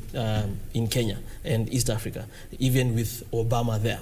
And I think him visiting Kenya was out of courtesy and not out of any strategic plan that they actually had. Yeah, so I don't see it being, it's a very small thing for them to be bothered with it, unless they change ideologically to say we want to eat with a bloc and not one person. Yes, then they change. And you know, the US has been very clear in its intentions that you may say that, and which is very true, that the Kenyan market is completely a very small market, for the U.S. Economy. We are talking about an economy with more than 350 million people. You're talking about an economy with about 16 trillion USD in terms of its size, vis-a-vis an economy of about 100 billion USD and a population of about 50 million people. So clearly, there is a complete mismatch here. But the US is using Kenya as a strategic entry point, into the region and into the entire Africa continent. But Ken, so how do we position ourselves, as a country, even as US uses Kenya as its strategic entry point into the rest of Africa, that we also benefit, from the US entry into Africa? Well, you're absolutely right. It is a strategic alliance. So it's not just from an economic perspective, it's also from a security perspective that the US needs an ally in the region. And China needs an ally. Remember, China is doing its road and bridge initiative, where Kenya is a critical cog of it. So I think the best place for Kenya would really to play a neutral role and to say we neither face east nor west, but we face forward, and really to use both of those relationships to project its soft power, because it is a small country. We don't have the military size of US and China, but be able to create better livelihoods for its people. Yes, we saw KQ launch direct flights to New York, and that is opening up new opportunities. And same things for China. So I think the best thing Kenya can do is to really play its cards safe and really play out of the geopolitics, really stay out of the geopolitics, and really bring the best value to its citizens by building a stronger coalition both with the US and with China. You're talking about, sitting on what I would call sitting on the fence. You're not leaning on the east, and neither are you leaning on the west. But look, I mean, how do you ensure that then you don't get crushed by sitting on the fence, or you don't fall on one of the side? Because look, the US is embroiled in a serious geopolitical war, if you like it, with China, and this is somehow having some serious ramifications, on the global economy. And the battle lines, have been drawn. You're either with us or with China. So how do you again to sit in the middle line? Well, first of all, Kenya has to say that for the longest time that the Washington consensus, this is the IMF and the World Bank, they've really dominated the Kenyan political economy. And yes, Kenya is getting money from China and from the rest of the world, but the global architecture has changed. We are no longer in a world where the IMF and the World Bank call all the shots. We are in a multipolar world, which means we have to build more multilateral relationships, not just with China, but with the BRIC economies, Brazil, Russia, India, China. So I think it's very smart, for example, when during that last UN vote, I think it was on Palestine, that Kenya chose to abstain from this type of vote, because I think Kenya being a relatively small country, it's not in its best interest to try and play up its political voice. So I think what Kenya is doing right now in building, and you saw what President Uhuru in France, creating new relationships there. So I think that is the best strategy. Try and create as many friends in the global environment. Try and get a seat on the security table, even if it's a temporary seat at that table. But try to be that part of the conversation. But in the meantime, try to create better livelihoods for your people. We need to have our children going to universities in the US, in China, in Russia, in France. We need to be part of that. And a country like Switzerland has played a fantastic role in terms of being able to insert itself in the global political space without being too obtuse. So I think if Kenya can play that role, then Kenyans stand to win the benefit of all these relationships. Because do you agree with him that there is a way you can play it safe? You're in bed with the US, and at the same time, you're in bed with China. I think, like what he said, for a country our size, it is better not to find one side you are too heavily on. However, the drawback of that is you become a puppet in a war that is not yours. You end up passing some laws or doing some things to appease one side or to appease the other side as you continue playing a puppet. And I think as African countries, something that we need to learn, that we cannot chest thump sovereignty as individual countries as long as we are so dependent on external countries. It is sometimes weird when you see someone, especially even on Twitter or on some social platform, saying, oh, we are a sovereign country, the US can't tell us what to do, but you're using their product, Twitter, to say that. You are using WhatsApp to do that. You are using their internet, their satellites, their World Wide Web to do all these things, saying, oh, we are a sovereign country, and you're using a Shure microphone from made in the US. You're wearing an Italian suit, and every equipment that you're using is either made in the US or it's made in China. And one thing you've noticed about the Russians and the Chinese, they realize the point that if we are going to be sovereign, we need to handle our own communication. We need to have our own manufacturing our own things. You find the Russians will use the Russian satellites, Russian phones, Russian web and internet. China will rather block Twitter and start TikTok. So that if you want internet, we will give you one which we can control. Yeah. But you cannot profess sovereignty when everything about you is owned by, if the US switches Twitter, Kenyans on Twitter become useless. They pride themselves that, oh, Kenyans on Twitter, you don't play with Kenyans on Twitter. Yeah. But if Twitter today said we're switching Twitter in Kenya, then Twitter is gone. Then what happens to your keyboard warriors? They are all gone. Gentlemen, yes. Sorry for stepping on your shoes, but I want to give each one of you, 30 seconds, to predict for us what is going to happen, because we have to go. There's a meeting between the governors and President Uhuru Kenyatta, which is very critical for us as a nation. And I'll start with you. Well, as I said earlier, it all depends on what will happen on the battleground states, which appear to be leaning more towards Donald Trump. And if that lead continues over the next couple of hours, we expect to see a Donald J. Trump presidency. Thank you. Kazutu. I'll give it to Trump. The way it is looking, unless some miraculous Tanzanian miracles happen in the US, I see Trump actually winning those 5 states. So I'll give it to Trump with around 280, 281 of the Electoral College votes, if not 290. Very well. Gentlemen, thank you very, very much. That is your personal opinion. We also have our own opinion. We'll not let you know what opinion is that. We are not posters, please. Reginald Kazutu is an economist as well as international political analyst. And Kenny Geshinga is a CEO, Mentorio, economics. Now we'll take you to. Well, actually, I'm being told that we're having a challenge with the link, so let's continue here. And tell me this, I mean, if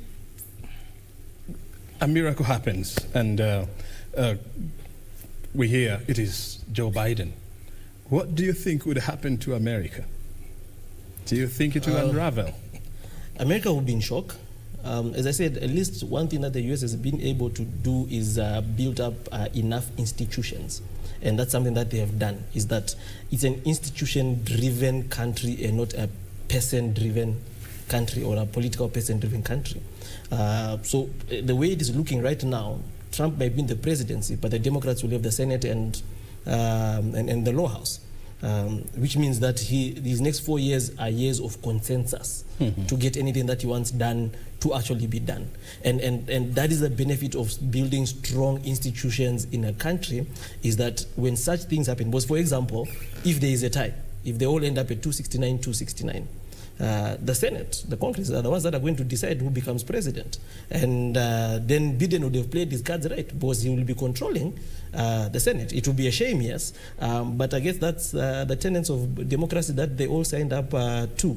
But I believe Trump supporters will be in shock, and it now depends on how Trump communicates and says it. That will determine the mood on the ground. If he comes out and says this thing has been stolen and stuff like that, then we might see a bit of chaos for some time, knowing that the police do support Trump.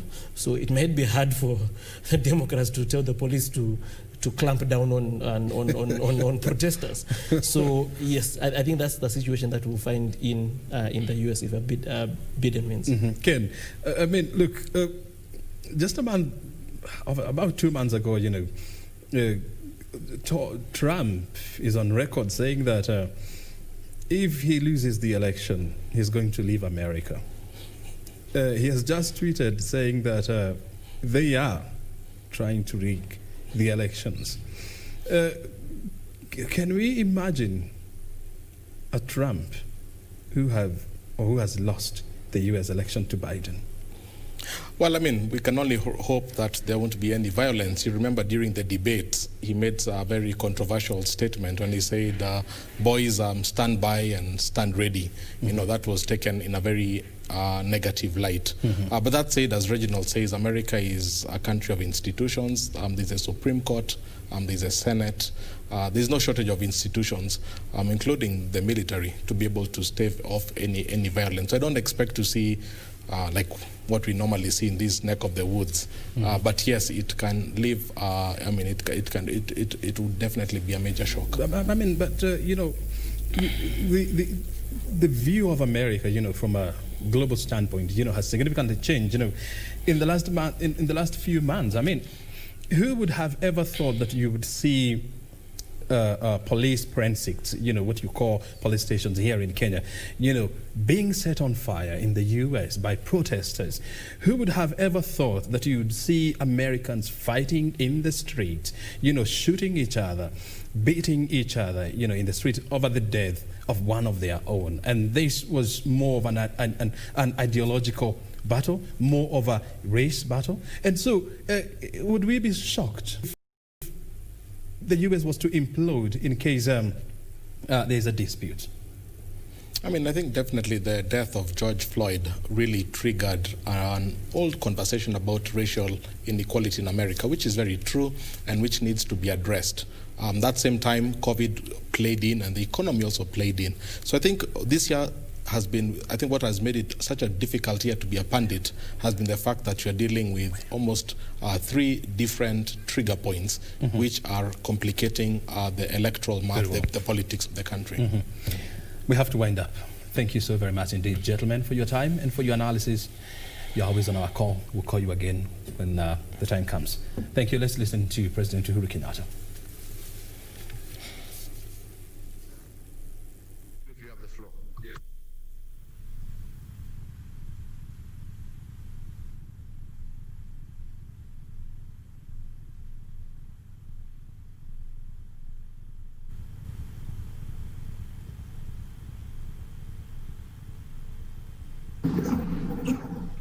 Your Excellency, the President of the Republic of Kenya, His Excellency, the Deputy President, fellow Excellency Governors, Cabinet Secretary in charge of Health, ladies and gentlemen, good morning.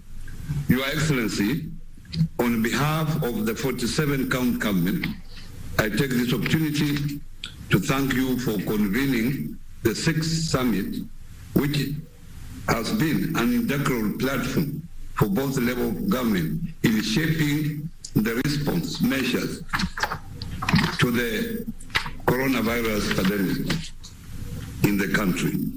Indeed, today's meeting is timely as it gives us an opportunity to review the efficacy of the containment measures in place and the impact of the easing of the restriction in light of the resurgence of COVID-19 infection, which has been termed as a second wave by health experts. Your Excellency, whereas county governments has continued to enhance their response measures towards the fight against COVID-19, the increased number of infections has strained the health systems in the counties.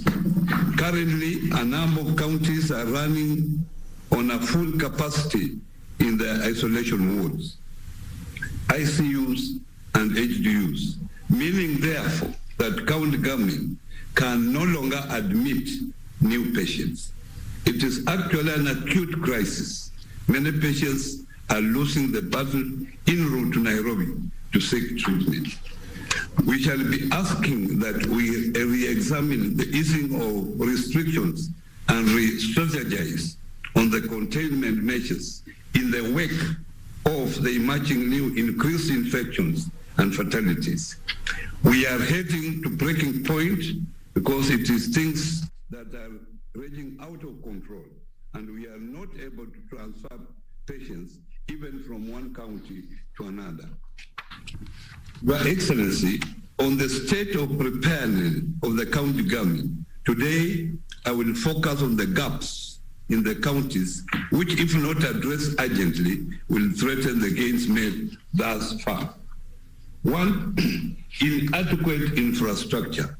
So far, 12 counties have not attained the minimum 300-bed capacity. With the increasing number of COVID-19 infections, these counties will not have capacity to handle COVID-19 patients. Further, 11 counties have less than 5 ICU beds in their isolation facilities. This is a major challenge for patients who may require ventilators and supplemental oxygen support. Number 2, restrained human resource. When the country eased the restriction on 28 September 2020, there was 1,038 health workers infected. Currently, an additional 627 health workers have been infected, bringing the total to 1,665 infections. This has affected optimal service delivery to COVID-19 patients. Further, before the reopening of the economy, 16 health workers succumbed to COVID-19. We now have an additional 3 deaths following the opening of the country, bringing the total number to 19. Due to increased cases, the healthcare workers are overwhelmed and barely managing. We are running out of healthcare workers, and this means that patients' care will suffer. Number 3, closure of county institutions and facilities. Due to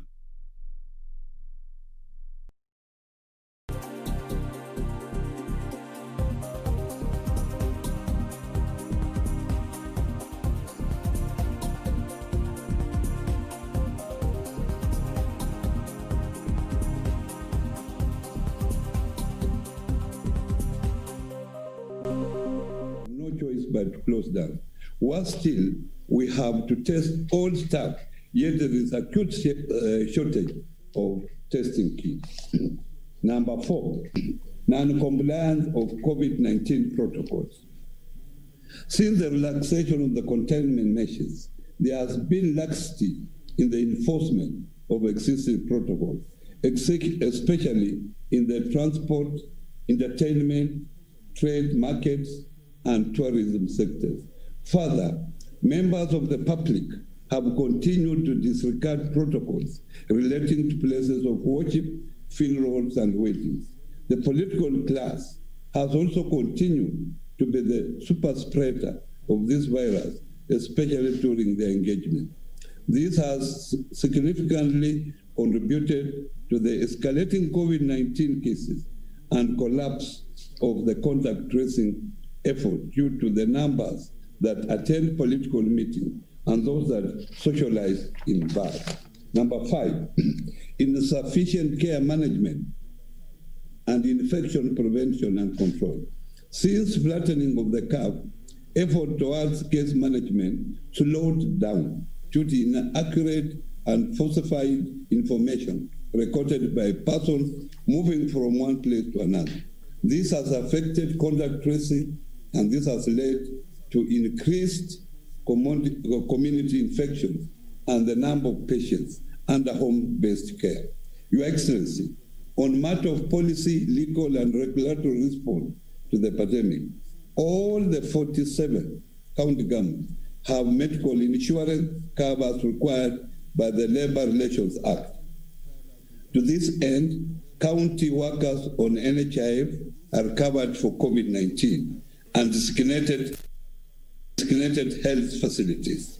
On the other hand, private insurance companies are not covering COVID-19 expenses. In this regard, hospitals have continued to demand hefty amounts ranging from 2,000 Kenya shillings to 600 Kenya shillings before admission of COVID-19 patients. And this is in respect of private also.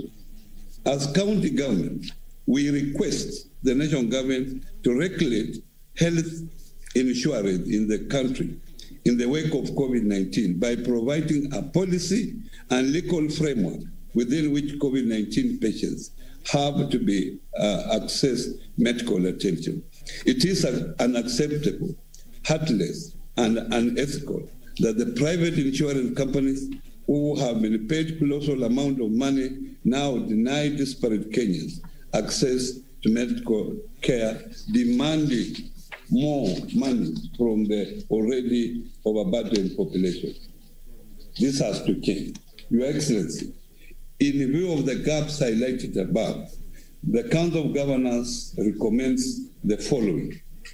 All containment protocols developed, they implemented in their original form. All containment protocols developed be implemented in their original form. We further request, with your intelligence, Your Excellency, that the national-wide curfew in force be varied from 11 p.m. to 9 p.m., starting at 4 a.m. for at least 1 month until the curve completely flattens or positively rate fall below 5%, whichever is attained first. We cannot talk about economic recovery without addressing the virus. The reality of the rising cases forces us to act because Kenyans are expecting us to act to save lives. There is never a perfect time to act, but it is now. Strengthen collaboration between national and county governments to ensure that all health containment and related protocols are enforced. As county governments, we commit to ensure adherence to the set protocols to avoid the spread of the virus. All counties will utilize their county enforcement officers to work closely with the police and complement their work. Both levels of government to ensure all health workers, including community health volunteers, have access to full and quality PPEs to circumvent vulnerability of health workers in their response. National government and county government to embark on a rigorous civic education campaign on the effect of COVID-19. This will help us to prevent medical and moral disaster. We'll get through this since we have done it before, but we must act now. Additionally, members of the public, including politicians, should be penalized for flouting the health protocol. Your Excellency, as county government, we are beginning a campaign today dubbed No Mask, No Service. Bila barakoa, hakuna huduma. County governments will translate this campaign message in their local languages to ensure that every Kenyan is sensitized. The campaign will affect services in the country, and anybody found rendering service to members of the public who are not complying with the health protocol by wearing a mask, keeping distance, and sanitizing will be held liable. Your Excellency, there are other two issues that the governors brought up yesterday. We had a governors meeting on this particular issue, and they are raising this issue of the national treasury not releasing funds.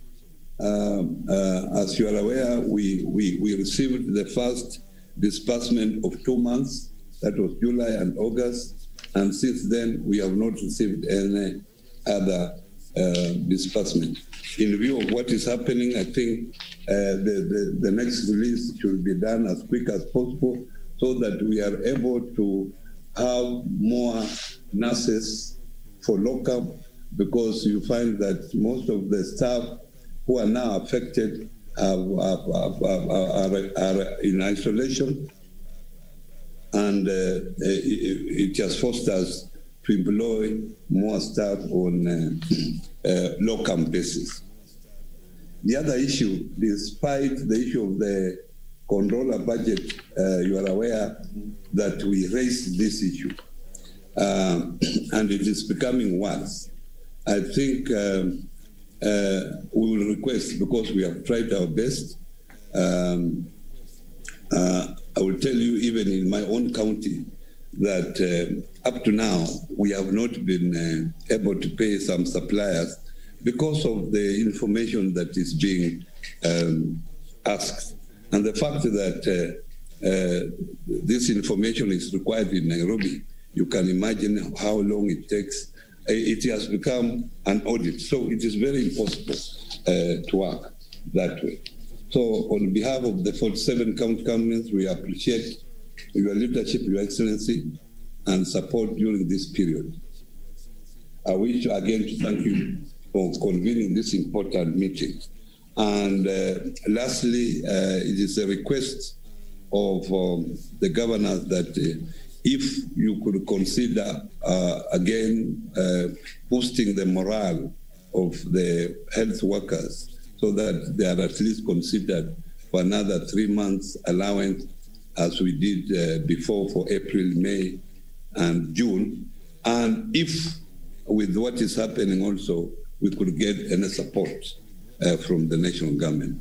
I think those are the issues that we discussed yesterday, but we appreciate all the efforts of the national government towards fighting the COVID-19. Thank you very much, Chair, for that. And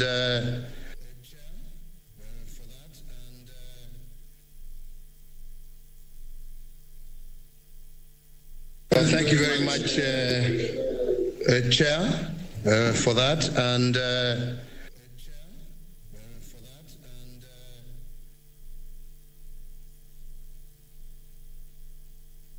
thank you very much, Chair, for that. And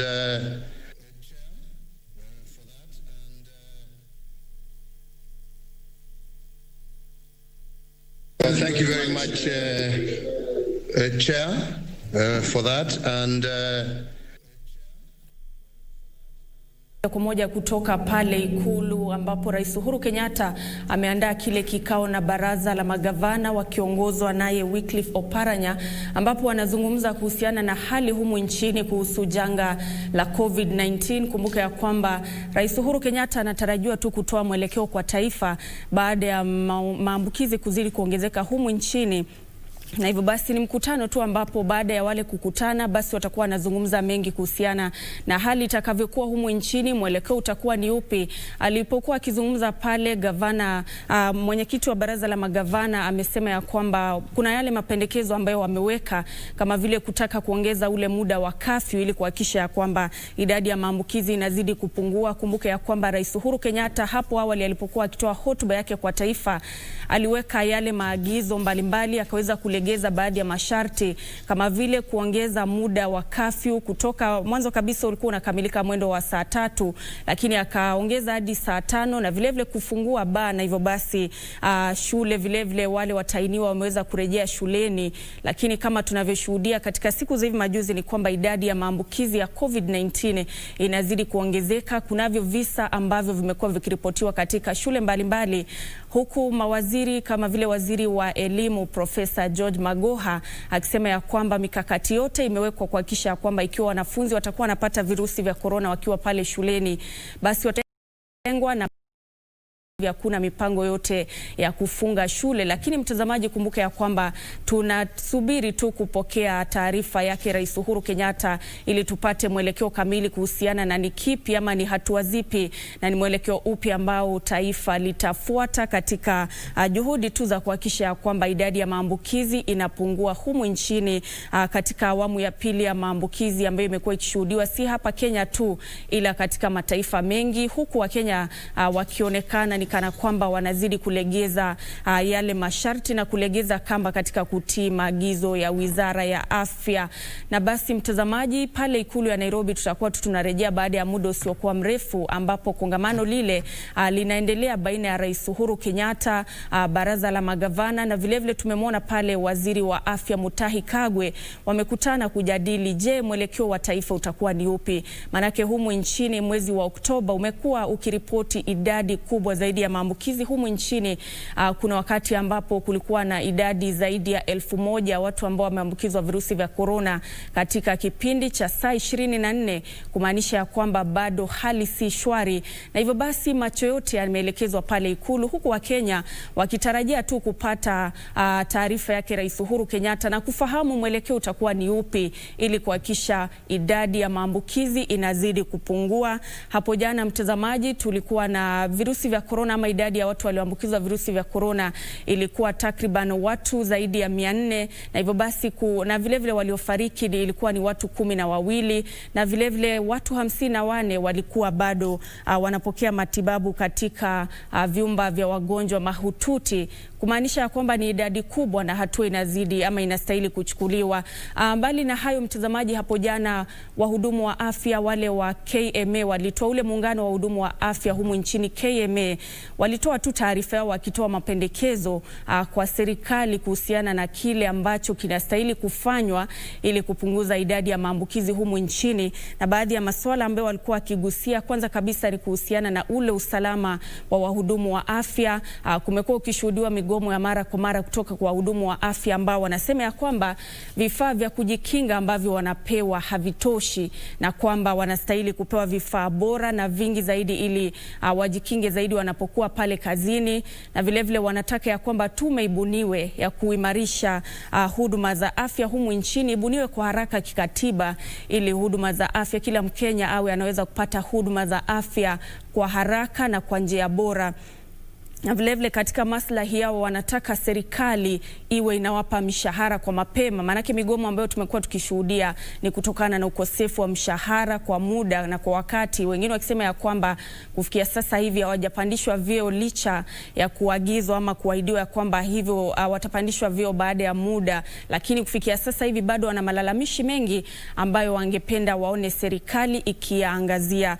Vile vile KMA ilikuwa imezungumza kuhusiana na ongezeko la virusi vya korona miongoni mwa jamii, na ili kupunguza idadi hiyo walikuwa wametoa tu maagizo kwa serikali, moja wao ikiwa kuhakikisha kwamba ile mikusanyiko ya kisiasa ama mikusanyiko ya aina yoyote imeondolewa kwa siku zisizopungua 30 ili kuwapa Wakenya fursa ya kusalia nyumbani na kutotangamana kwa wingi, manake pale ndipo wanapozidi kupata hatari zaidi. Katika siku za hivi majuzi vilevile tumekuwa tukiona mikutano ya kisiasa imekuwa ikirejea, Wakenya wanakongamana, viongozi mbalimbali wanapokwenda katika maeneo hayo, basi inakuwa makongamano yamejaa, na hivyo basi hatari ya kuambukizwa virusi vya korona inazidi kuongezeka. Na bali na kupungua kwa idadi ama mikutano hiyo ya kisiasa, vilevile wanataka kafyu iongezwe ili Wakenya wasalie nyumbani, ama angalau muda wa kufika nyumbani uwe umeongezwa, manake wengi wanapochelewa kufika nyumbani unapata ya kwamba wameenda katika mikusanyiko mbalimbali, wameandaa zile sherehe, na hivyo basi inakuwa ni hatari kwao. Ni baadhi tu ya maagizo ambayo walikuwa wametoa, na washikadau mbalimbali wamekuwa wakizungumza kuhusiana na hili swala, na basi tunasubiri tu kusikia Rais Uhuru Kenyatta ni yepi ambayo atasema, hususan baada ya kuzungumza na wale washikadau mbalimbali na kupata maagizo yao. Mwelekeo katika taifa utakuwa ni upi? Na bila shaka mtazamaji, taarifa hiyo tutakuwa tunakupeleka pale baada ya muda usiokuwa mrefu, lakini hapa kwenye studio naungana naye mheshimiwa. Pengine tuzungumze tu kuhusiana na hili swala la COVID-19. Tumekuwa tukishuhudia mikusanyiko ya kisiasa inazidi kuongezeka. Wanasiasa baada ya Rais Uhuru Kenyatta kuagiza wasikusanyike bado inashuhudiwa. Je, tatizo liko wapi haswa? Ni kwamba watu hawasikii ama ni nini? Tulianza kwanza, Rais Kenyatta alisema kwanza walipofungua kanisa, ikasemekana kwanza kwamba watu wawe kama 100 hivi. Baadaye kisha baadaye kafungua, akasema tuongeze mpaka pengine 200, lakini kulingana na ukubwa wa ukumbi mwenyewe unaweza kuwa na watu wengi. Lakini kwa wakati alifungua hata mikutano, tumeona ongezeko sana la mikutano ya kisiasa kwa pande zote, kwa upande wa wajumbe, upande wa vikundi mbalimbali vya siasa, na tumeona kongamano makusanyiko ya watu wengi mahali mbalimbali nchini. Na ukiangalia vile virusi vimeenea sana sana upande wa pwani ambayo vilikuwa imeteremka kabisa, ile idadi ilikuwa imeenda chini kabisa. Tunaona kwamba tunaweza kuambatanisha hizi tarakimu, tukasema kwamba vile mikutano imekuwa mingi na vile watu wametembea sana, huenda ikawa hiyo imeleta uambukizi ukawa wa hali ya juu. Wiki jana tulikuwa kule Mombasa na tuliarifiwa kwamba hakuna kitanda hata moja ya ICU ama ile huduma unaweza uhitaji wakati uko katika hali mahututi. Ungeweza kupata huduma kama hiyo. Ni kumaanisha kwamba mambo yote vitanda vyote vilikuwa vimeenda, mashini zote zilikuwa zinatumika, na hiyo ni hali ambayo si nzuri, kwa sababu mtu anaweza ambukizwa ama akawa katika hali mahututi na tunamwangalia tu akifa. Kwa hivyo hiyo ndio awamu hatukuwa tumefikia wakati tulikuwa tumeanza maneno ya COVID yalikuwa yameanza. Hivi virusi vilipogunduliwa kufika Kenya kwanza, na tukaangalia vile vinaenea, na baadaye kisha tukaona kwamba ni kama imeweza kuteremka, na ndivyo serikali ikaamua kupitia kwa uamuzi wa Mheshimiwa Rais kufungua uchumi. Yenyewe uchumi umearidhika, kuna shinda nyingi katika uchumi wenyewe kwa sababu watu wengi wamepoteza kazi.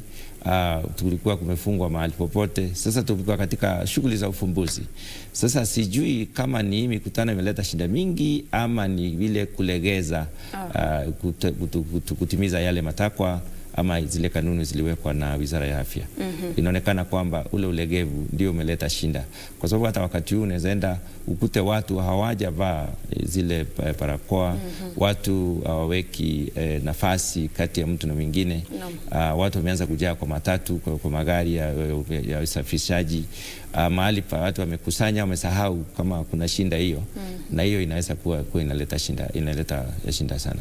Na kwa wakati huu tumeanza kujua wakati wa kwanza ungekaa sana bila kujua mtu ambaye kusikia mtu ambaye unajua ameaga kupitia kwa ugonjwa wa corona ama ugonjwa wa COVID. Wakati huu unajua fulani wa fulani mlikuwa naye juzi na amelazwa, baada siku mbili unasikia yule rafiki yetu, jamaa wetu ameaga. Kwa hivyo kuna shinda kubwa, na inaonekana yale maamuzi rais anatakana amue leo huenda yakambatanisha kurudisha mambo yale yalikuwa tumeanza pale mbeleni, kule kufunga kidogo, kufupisha ule wakati wa kuwa katika mahali pa sherehe, mahali pa kuburudika, na pia sasa yale ile kongamano ama mikutano ya siasa, na pia hata kanisani huenda zile wale ile ruhusa ya hesabu wale watu wanaweza kuwa katika kanisa wakati wote ule iwe itapungua. Kwa hivyo kuna mambo mengi ambayo rais atahitajika kusema, lakini nafikiri ile kipimo atatumia itachangia kikubwa kwa ule uchumi, kwa sababu uchumi nao umeathirika, na ingefaa sana kama tungeweza kufanya ule uamuzi uwe au dhuru uchumi sana. Ndio tuweze kuendelea kama nchi, kwa sababu ukiangalia upande wa uchumi nao tukifunga kabisa tena shinda itakuweko. Tumefunga muda mrefu, tulifunga kabisa miezi 3, tumekuwa tukifungua pole pole, lakini na biashara nyingi na kazi nyingi zimeanza kufufuka na kuendelea, lakini uharibifu nao ile madhara kutokana na ugonjwa wa COVID yameanza kuzidi. Kwa hivyo kuna shinda mingi na inahitajika pia kwa ile kongamano wako kwa wakati huu. Tunaona kama uamuzi ukitokea mwishowe pale kulingana na pendekezo wanazotoa pale, tuseme governors na wale wengine wameenda pale, huenda rais akaamua kufunga nchi kidogo na kufunga kazi zingine na kupunguza ile hesabu ya watu wanaweza kuwa mahali popote kila wakati. Manake alipokuwa akifungua wakati ule alizungumza kuhusiana na jukumu la kibinafsi ya kwamba janga la corona halieleweki litakuwepo kwa muda gani, manake chanjo bado inazidi kutafutwa, na hivyo basi inabidi wa Kenya ama ulimwengu mzima uzoe kuishi katika maisha ya sasa ambayo ni tofauti, na hivyo basi akawataka wa Kenya na kila mmoja tu akumbatie lile jukumu la kibinafsi. Lakini inaonekana ya kwamba baada ya maeneo kufunguliwa ili angalau uchumi ufufuliwe, wa Kenya ni kana kwamba wamesahau hayo, na ni kana kama sawa wanategemea kwamba serikali ituambie tusalie nyumbani ndiposa maambukizi yapungue, lakini si mtu aseme ya kwamba atavalia barakoa yeye mwenyewe. Uamuzi wa rais nikitaja maneno yake aliyosema yeye mwenyewe, alisema sasa jukumu liko kwenu wananchi. Ni mtu binafsi atajikinga na haya maradhi ama hizi virusi, kwa sababu virusi ziko hapa. Lililofanyika ni kwamba kulikuwa na upungufu wanaoathirika ama vile wanapata hayo maradhi, lakini akasema kwamba watu wajikinge, wafanye vile Wizara ya Afya imefanya, zile kanuni na taratibu zimetolewa na Wizara ya Afya situmike, na watu wajue jukumu liko kwao. Lakini hayo mambo sidhani yaliambatana na taratibu kamili na kusisitisha ndivyo watu waweze kufanya vile. Nafikiri yale matamshi yalitoka vizuri, lakini hayakuchukuliwa na uzito ule uzito walikuwa natakana yachukuliwe nao. Kwa hivyo inaonekana watu hawako yachukua maanani kabisa, kwa sababu watu walilegea. Watu wanavaa barakoa, unaona mwingine amefunika mdomo peke yake, ameacha pua nje, mwingine amevaa kwa ndevu. Sasa ndevu itakani ifunikwe. Kwa hivyo kuna shida mingi, watu wanakaa kama wanacheza. Unaenda mahali kama tuseme Kamkuji ama Kikomba ama mahali pengine kunako kwa soko, unakuta watu hata hawavai zile barakoa. Na pia kuosha mikono ikawa ni kitu ambaye mtu anafanya tu kwa hiari yake, si lazima. Kwa hivyo inaonekana watu wamelegea kabisa. Na kurudisha kule jana nilisikia watu wengine wakiongea kwa redio, anasema wewe unakuja kutushika hapa sisi ukisema tujavaa barakoa na wewe mwenyewe hujavaa.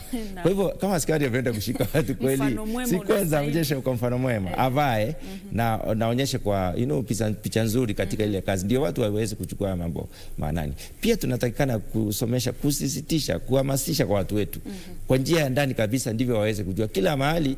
Kuwe pengine vile tunaomba maombi kila asubuhi, watu wanaamuka kurecite ama kusema leo mkumbuke corona iko, mkumbuke mambo yale yanatakikana kufanyika ni kama haya na yale, na iwe kama ni kama vile recital yani jambo ambalo taifa limeadopt kama vile sisi tunaomba maombi.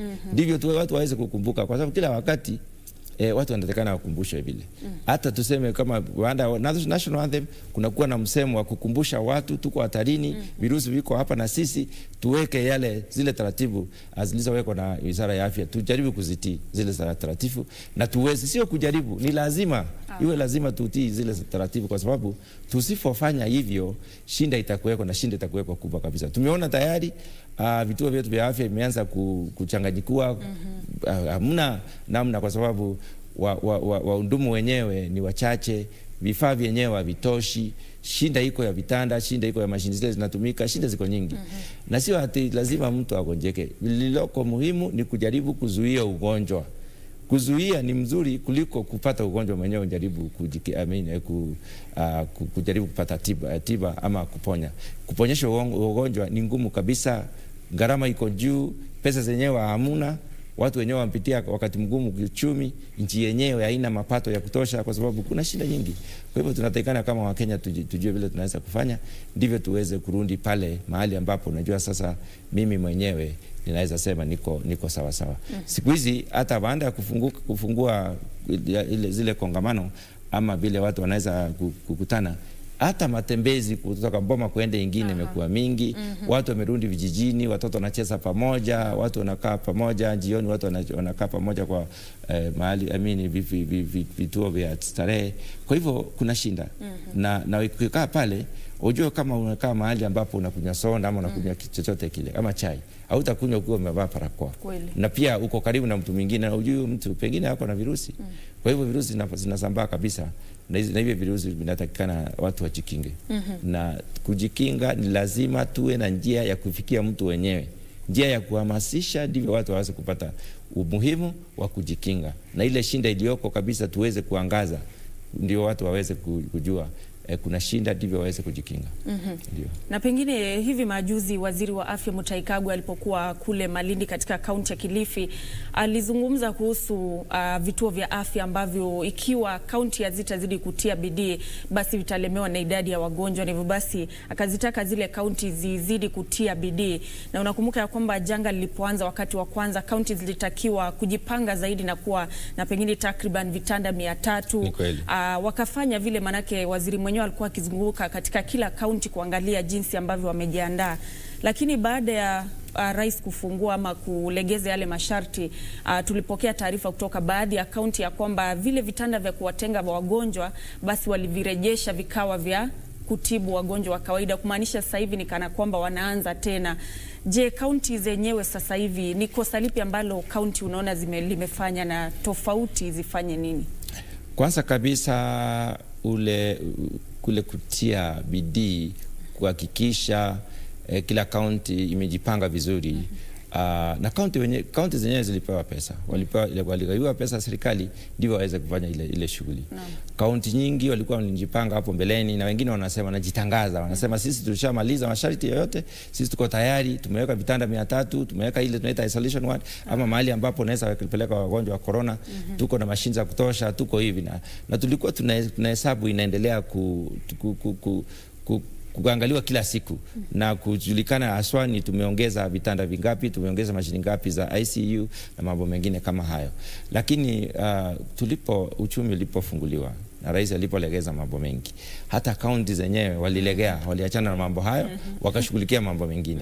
Kwa hivyo ili janga linatukuta sasa linatuadhiri vikali, kwa sababu tumelegea na tumelegeza ile kazi tulikuwa tufanye, ama yale maamuzi tulikuwa tumepewa ndivyo tuweze kutimiza yaliyotakikana na Wizara ya Afya. Kwa hivyo unaona kwamba kaunti zingine kwa wakati huu vitanda zote zimeenda, nafasi zote zilizoko zimeenda, na tunajua kwamba watu wanahitaji huduma, na huduma ikikosa, hapo ndio sasa shinda inatokea. Tunaangalia nchi kama Italia, vile kulikuwa na shinda kabisa, walikuwa wanapoteza watu 768 siku moja. Naona nchi kama Brazil siku moja walipoteza watu 1000. Hata kuchimba makaburi zenyewe ilikuwa shinda. Kwa hivyo hatungefurahia kwenda njia hiyo. Vile tunasema ni kwamba tumefanya makosa kidogo, lakini turekebisha haraka. Kwanza kabisa tukafikiria sisi watu wa eneo hili la Afrika haya maradhi, haya hizi virusi asituwezi. Sisi tuko na chanjo, tuko na ile tuseme resistance kwa mwili, tunasikia kama sisi mwili yetu inaweza kukinga haya maradhi. Na tukasema sasa sisi tuko na nguvu na mambo mengine kama hayo, lakini maradhi tulikuwa tumejikinga hapo mbele. Na watu wanaona umuhimu wa kujikinga, umuhimu wa kufunga, umuhimu wa kuwa msafi, umuhimu wa kuosha mikono, umuhimu wa kuhakikisha haukai karibu na watu wengine, kwa sababu hujui ni nani amepitia mahali ambapo pengine huenda akawa amekusanya virusi. Kwa hivyo inatakikana tutachukua hili jambo kwa dharura, tuingie kama ile inaitwa crisis, kwa sababu sasa tuko kwa crisis. Tuingie mahali ambapo tunaweza fanya mambo haraka, ni kama vile imetokea njanga. Ndivyo tuweze kushikilia jambo liloko kwa wakati, tushikilie uenezaji wa virusi, ndivyo tuweze kupata kila mtu anaweza kujikinga. Na tusipokimbilia hapo, shida itakuweko.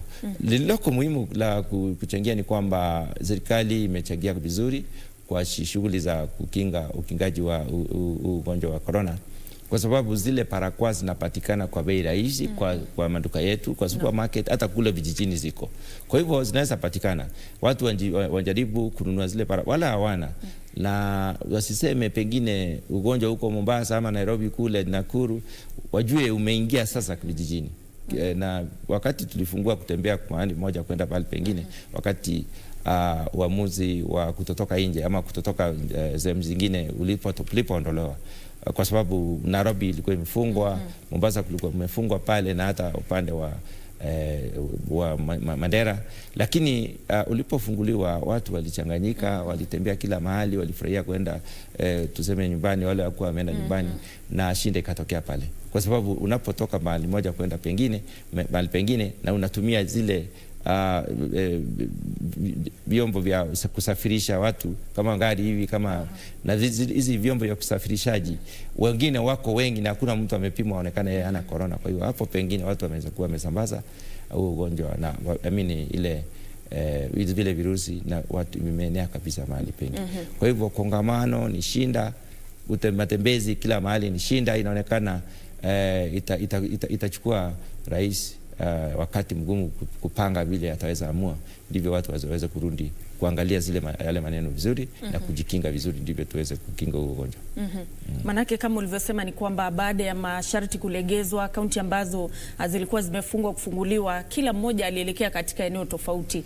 Sasa hivi kila eneo humu nchini lina maambukizi ya COVID-19, kumaanisha kwamba hata ukisema tufunge tena itakuwa tu ni bure, manake kila eneo tayari limeambukizwa virusi vya corona. Lakini unapotembea katika kaunti nyinginezo, kunazo baadhi ya kaunti ambazo tumezuru, unapata watu hakuna yote ambaye amevalia barakoa. Pengine hadi unajiuliza hii ni Kenya kweli? Manake ukiwa Nairobi watu angalau unaona watu wamevalia barakoa, lakini kunayo maeneo ambayo watu hawavali barakoa. Je, tatizo pale sasa tunamlaumu nani? Ni wale viongozi ambao hawakumbushi wananchi wavalie barakoa katika zile kaunti, ama ni vipi? Kwanza kabisa ni vile watu walichukua ya mambo kwa ule umuhimu waliweka kuchukua haya mambo ya corona. Wengi hawajawahi kuona mgonjwa wa corona. Kwa hivyo wanasikia corona, wanafikiria corona ni ugonjwa huko mitaani, huko mji mkubwa.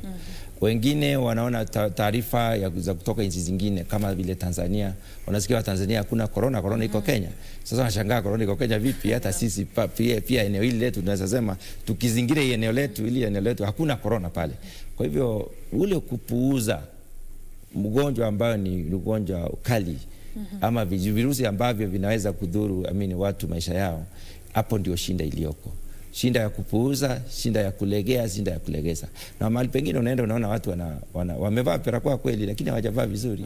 Na unaona wengine wanakaa na zile barakoa muda mrefu sana bila hata kusafisha ama tuseme kufua. Kwa hivyo kuna shinda.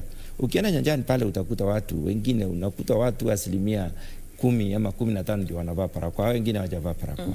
Na kuosha mikono vile ilikuwa mambo muhimu kabisa, siku hizi hawachukulii na umuhimu ule.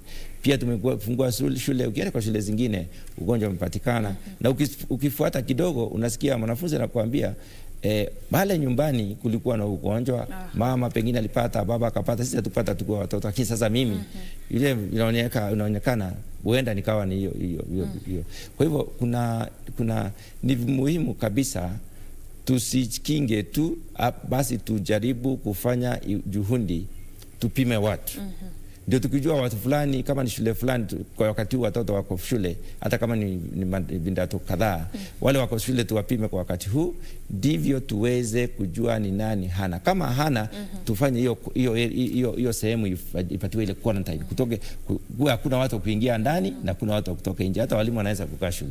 Tuseme sasa shule tuhifadhi, mahali ambapo watu wanakusanyika tuhifadhi, tujue kama ni mahali ya kufanya kazi, na mahali pengine pale tunaweza tuhifadhi. Alafu turudi nyumbani pia tuseme tujaribu kuleta zile taratibu tunaweza tumika pale, ndivyo watu waweze kujikinga wakiwa pale nyumbani. Kwa sababu wakati huu watu wamechanganyika, hakuna mtu anafikiria hata hiyo ni nini, wanalala hata watu wengi mahali pamoja, shida iko. Na kwa vile tumefungua hata michezo, watu wanacheza, michezo huwa inalazimisha watu wapumue kwa nguvu. Ukienda kanisa tukiimba, tunaimba kwa nguvu. Kwa hivyo hata kama uko na virusi unarusha mbali. Na shida inatokea pale. Na ukienda mahali pengine unakuta kuna vipiga hewa. Sasa inachanganya ile hewa na watu wanaweza kuambukizwa kwa wingi mahali kama hapo. Kwa hivyo tunahitaji kujipanga kwa njia ambayo itafikia mtu binafsi vizuri, na tuanze taratibu za kuzuia kuenea kwa huu ugonjwa. Ugonjwa uko kila mahali. Litakalo tusaidia sasa ni kupima watu. Ndio. Na lakini tunapoangalia ule uwezo wa taifa hili kupima, kwa mfano tangu janga lenyewe kuripotiwa, ulikuwa unaona ya kwamba Wizara ya Afya pengine sampuli 4,000, 5,000 ikienda sana 7,000 hivi, kumaanisha kwamba bado kuna lile tatizo na changamoto. Kwa mfano wale wahudumu wa malori kutoka mbali walikuwa wakiambiwa kwamba lazima wapimwe na waonyeshe kile cheti, lakini unaona msongamano mrefu, manake zinachukua muda kuwapima. Na swali lenyewe ni kuhusu shule sasa, manake wengi walikuwa wanauliza ni kwa nini wanafunzi hawakupimwa kabla ya kurejea pale shuleni. Je, huo ulikuwa ni uamuzi bora kwa wanafunzi kwenda shule kabla ya kupimwa, ama njia ambayo serikali inatumia sasa hivi ndio bora zaidi ya kuwapima tayari wakiwa shule na wanatengwa pale? Changamoto lilikuwa yale maamuzi ya waziri wa elimu. Alipeana siku 3 ndivyo shule ziweze kufunguliwa, hata kama ni vidato kadhaa, ni madarasa kadhaa. Alisema kama kidato cha 8, kidato cha 8 kwa shule za upili, na kidato cha 4 kwa shule za primary ndio darasa la 8, alafu kidato cha 4 kwa shule za upili. Alipofanya hivyo, hakupeana muda wa kutosha hata kujipanga pale shule, kwa sababu shule zingine hazina vifaa vizuri vya kuweza hata kukinga wanafunzi, kwa sababu zinatakikana ziwe na mahali ambapo panaweza safishwa na panaweza fanywa ile sanitization. Yani unaweza weka ile dawa, tuseme ile ya kufanya sanitization, ya kunyunyuzia, ndivyo uwezi vile virusi. Unakuta meza zenyewe ziko na zimepasuka huko ndani, virusi vinaweza kuwa kule. Unakuta kukienda kwa bweni, lile bweni limejaa watu, hata kama pengine ni wachache, sasa unaweza kutoa vitanda vingine kwa madarasa alivyo, mambo kama hayo. Kwa hivyo zile services zinasema sasa kama ni vile vifaa wanatumia, kunahitajika hata kama serikali inajaribu kununua madawati, kunahitajika kuwa na mipango ya kuhakikisha kuna ile tuseme taratibu ama standard ambaye tunaweza sema ili dawati linafaa kuwa kwa shule. Ili dawati kwa sababu linaweza nyunyuzwa dawa, linaweza wekwa dawa na likasemekana pia ile dawati linaweza tumika na wanafunzi. Pia kupima watoto, ingelifaa kama tuliweza kupima watoto kabla hawajaingia shule, lakini hatujapoteza yote. Hata wakati huu tunaweza jaribu pale. Linalotakikana kwa wakati huu ni serikali yetu ijaribu kuhimiza wafadhili hata wa nchi za nje ama vituo vinavyoweza kutusaidia tuweze kununua vifaa vya kutosha na ile reagent ya kutosha kuweza kupima watu. Kwa sababu tusipopima watu kutakuwa na shinda. Hawezi kujua nini, hatuwezi kujikinga vingine kwa wakati huu. Wakati huo tulikuwa tunasema sehemu fulani unaweza jikinga, na kweli ugonjwa hukuenea sana. Lakini kwa wakati huu hakuna mtu anaweza jua kama hana ugonjwa. Wengine wetu wamepimwa mara 4 mara 5, mimi nimepimwa mara 4. Lakini ukitoka unaweza pata ugonjwa, unaweza pimwa saa hii kabla hujapata zile sekunde chache pengine uko na ugonjwa. Kwa hivyo kupima watu na kufunga itafaa kabisa. Ndivyo tuweze kuzuia uambukizi wa hali ya juu, kwa sababu watu wanaambukizwa. Niliona kwamba wakati ugonjwa unatokea kwa tuseme wizara fulani sekta fulani wanafunga, kama ni hiyo ofisi inafungwa kabisa, inafanyiwa utaratibu wa kuhakikisha wameua virusi vyote, na pia wanawapatia muda wa kukaa nyumbani, ndivyo wapatie hata ile ofisi muda na waweze kuhakikisha watu kama kuna mtu alikuwa na virusi imejitokeza kama ugonjwa alafu unapatikana. Kwa hivyo mambo kama hayo yanahitajika, tuende polepole kwa taratibu. Lakini lililoko ngumu sasa ni kufuata watu mpaka majumbani na kufunga uchumi kabisa, naye ni jambo ambalo ni ngumu kabisa, kwa sababu tunaweza kuwa na shinda kubwa. Lakini sasa hivi pengine tukiangalia suluhu ya kudumu itakuwa ni ipi kwa taifa hili? Maanake unapoangalia kufunga maeneo hakutasaidia vile, maanake tayari maambukizi yako pale. Vile vile kuwapima wale wanafunzi, pengine wakipimwa pale shuleni ama yeyote tu anayepimwa, wanapotoka pale shuleni wakifunga shule waelekee nyumbani, watangamane na watu kisha warejee tena shuleni, kumaanisha ya kwamba baada ya likizo ya wiki 2 wanarejea shuleni. Hivyo basi kumaanisha hiyo si suluhu ile ya kudumu zaidi. Ni kipi ambacho pengine mwelekeo bora utakuwa ni upi kwa Wakenya, ama tutegemee tu lile jukumu la kibinafsi? Kuna mambo mengi yanayoletwa na wataalamu mbalimbali yanayoeleza vile tunaweza kujikinga kama watu binafsi. Haya ndio mambo yanatakikana tuyalete pamoja, ndivyo tuweze kupanga ule vile tunaweza kufundisha watu wetu. Niliona mwingine juzi, nilisoma mahali juzi akisema jambo muhimu kabisa kujikinga kwa virusi ni kuwa unanusa hewa lilo joto kwa dakika chache kila siku, kwa sababu hivyo virusi vinajificha chini huko ndani. Kwa hivyo ukinusa ile kama ni asubuhi na jioni, unahakikisha hujapata zile virusi, kwa sababu virusi huwa vinakaa upande wa juu kabla hujateremka kwenda kwa mapafu.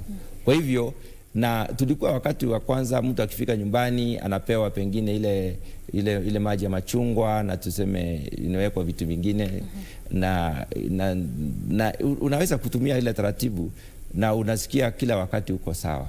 Wakati huu kila mtu ameacha kila kitu, tumeachana na mambo yote. Tunatakikana badala ya kuelezea watu hivi na hivi ndivyo unaweza kujikinga kupata virusi vyenyewe, tujaribu kufundisha watu wetu ni vipi wanaweza kujisaidia hata wakiwa kule nyumbani. Tuseme upate virusi, unaweza kujikinga aje ukiwa kule nyumbani, ndio usiambukize wengine. La pili ni vipi unaweza kujikinga kwa mtu ambaye ako na virusi na ako na karibu na wewe. Na kuna mambo mengi, kuna sayansi ya kutosha, kuna mambo ya kutosha tunaweza somesha watu wetu. Kwa hivyo ningehimiza pengine Wizara ya Afya ikusanya haya mambo yote, waangalie ni yapi yanaelekeza vizuri na yako na uwezo wa kuweza kusaidia watu. Hayo maneno yatolewe, watu waambiwe unaweza kujikinga hivi, hizi ndizo taratibu tutatumia na ndivyo tutaweza kujikinga hivi na hivi na tuwe. Kwa sababu wakati huu watu wanajua tu kuosha mikono ama pengine kutumia ile dawa ya kuua virusi katika mikono yetu, kufunika mdomo, mambo mengine hawajaelezewa. Ukiangalia wengi wanasema wanaeleza hata ukishapata virusi vyenyewe unaweza kupata taratibu hizi uweze kumaliza. Hata ukiwa hauna kitanda ya ICU, kuna mwingine niliona amesema ile maji inaingia katika mapafu, huwa inachukua upande wa nyuma wa mgongo, inalala huko. Kwa hivyo inakosa nafasi ya kupata nafasi ya hewa kupita kwa mwili, ile oxygen. Kwa hivyo unaambiwa unaweza lala kwa tumbo hivi ndio uweze kulegeza ile maji. Mambo mengi yanaelezewa. Kuna hata vidude vidogo, mashini ndogo inatumika kupima kuingiza kidole tu unajua level ya mahali hewa iko kwa mwili. Ikiwa imepungua chini ya 96.2, unajua uko na shinda. Hapo unajaribu kupata tiba. Kwa hivyo mambo ni mengi ambayo watu wanaweza elezewa ndivyo waweze kujikinga na hivi virusi. Kwa hivyo tunatakikana tutafute ile kamati sasa iketi chini injaribu kutafuta wataalamu walio na haya maneno na haya mambo ya jaribu kuangaliwa na serikali na vituo vya serikali, ndivyo waweze kuchambua ni gani yanaweza kusaidia wananchi na ni gani pengine waweze kuwa na usaidizi wa kutosha kwa wananchi. Manake kulingana na wizara ni kwamba idadi kubwa ya wagonjwa wa COVID-19 humu nchini ni wale ambao hawaonyeshi dalili, hivyo basi wanatengwa pale nyumbani. Na hiyo kauli ni muhimu ya kwamba angalau itakuwa vyema ikiwa Wakenya watazidi kufunzwa kuhusiana na njia bora za kujikinga wakiwa pale nyumbani. Manake tunapoelekea sasa hivi si kila mmoja atakuwa akielekea pale hospitali kupata yale matibabu. Tayari mfumo wenyewe ulishaanza huku nchini na tumekuwa tukipokea malalamishi kutoka kwa baadhi ya wananchi wakisema ya kwamba wale ambao wanapokea yale matibabu ya pale nyumbani wakisema ya kwamba wametelekezwa na wizara. Sijui ikiwa katika maeneo yenu vile vile mmepokea malalamishi kutoka kwa wale wagonjwa wanaopokea matibabu nyumbani ya kwamba pengine wametelekezwa, hawapewi yale maagizo ambayo wanastahili kufuata wakati huo. Changamoto ni kwamba wahudumu wa afya si wengi. Na njia zetu za kupasha habari sio hatuko na nafasi nzuri vile tunaweza kusema nafasi ya kukaa tukisema haya mambo na tukielekeza watu tofauti tofauti. Kuna wale pengine wako na virusi lakini hawaonyeshi zile dalili za virusi, hawaonyeshi. Kuna watu kama hao wale wanaitwa kwa Kiingereza tunasema ni kama carriers. Amebeba zile virusi lakini hazimdhuru. Kuna wengine wako na virusi na waonyesha zile dalili za kuwa na zile virusi. Kwa hivyo kwa watu tofauti tunatakana tujaribu kujua ni vipi tunaweza panga ndivyo tuweze kuelezea watu kwa vikundi tofauti kulingana na hali ya mtu na ile nafasi ako naye ya kujaribu kujikinga, ndivyo waweze kukaa kwa kujisaidia katika kuweka ugonjwa uwe mbali. Mambo mengi tunasikia kule nyumbani kwamba watu bado wanafikiria ugonjwa huko karibu, bado wanafikiria ni mambo mengine yanasumbua watu, sio corona. Na wanafuata mambo yale yalisemekana na Wizara ya Afya kwamba lazima mtu pengine atakohoa, atawashwa na koo, atakuwa na mambo mengine, atakuwa hali ya joto itapanda na mambo mengine kama hayo. Kwa wakati huu kwanza kabisa tulikuwa tunapima mtu hapa kichwa, siku hizi unaambiwa lete mkono, unapima kila mahali. Kwa hivyo tunataka tuwe taratibu na tuweke umuhimu, tuwe watu ambao wanatumia umuhimu, wanatilia maanani mambo ambayo tunaambiwa tuweze kufanya na Wizara ya Afya, ndio tutaweza kuzuia ugonjwa. Tusipofanya hivyo shinde itakuweko, na siombei ashinde iwe, lakini ni mambo ambayo tunajua ni ukweli. Shinde itakuwa na hiyo shinda itaudhuru watu wetu vibaya sana. Ndio. Kunaye Ustadh Lunani pale kwenye Twitter anasema utepetevu wa Wakenya umetufikisha hapa. Kila mmoja amekuwa na mapuuza, licha ya kuwa tumetahadharishwa, tumekuwa wepesi wa mizaha. Asilimia kubwa ya wanaochangia kuenea huku ni wanasiasa na mikutano kila sehemu. Kama mwanasiasa pengine zungumza kuhusu hii kauli, manake Wakenya wengi wamekuwa kilalamika, wanasema ya kwamba wanakosa kutii maagizo, manake kila siku wanaona wanasiasa katika mikutano mbalimbali. Hilo ni jambo ambalo linahitajika Wakenya wote wajue, na tena sana wenzangu wanasiasa.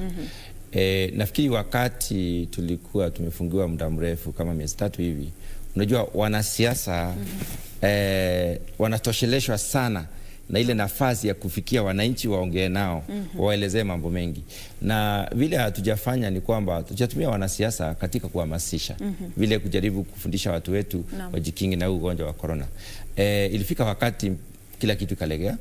Kuna wakati wanasiasa walikuwa nakutana na watu na wanawapanga kama kwa kiwanja, kila mtu anakaa mita moja kati ya mwingine, na wanaonyeshwa vizuri vile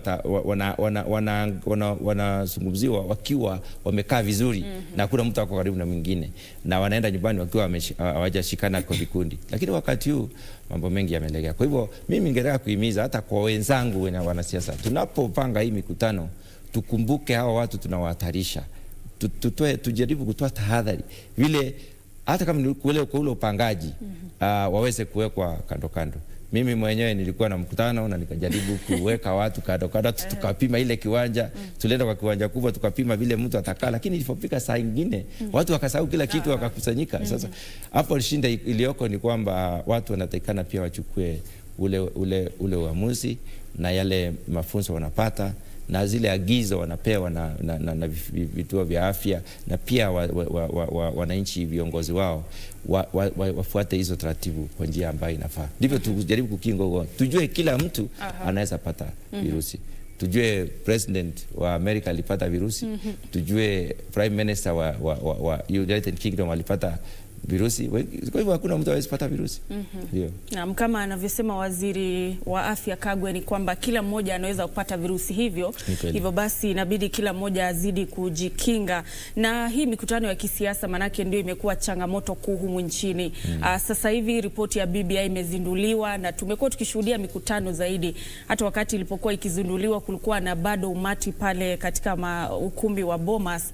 Na vile vile sasa hivi tunaona viongozi wanazunguka wakisema ya kwamba wanawahamasisha wananchi kuhusiana na ripoti yenyewe, na wakati huo vile vile kuna ile mikusanyiko.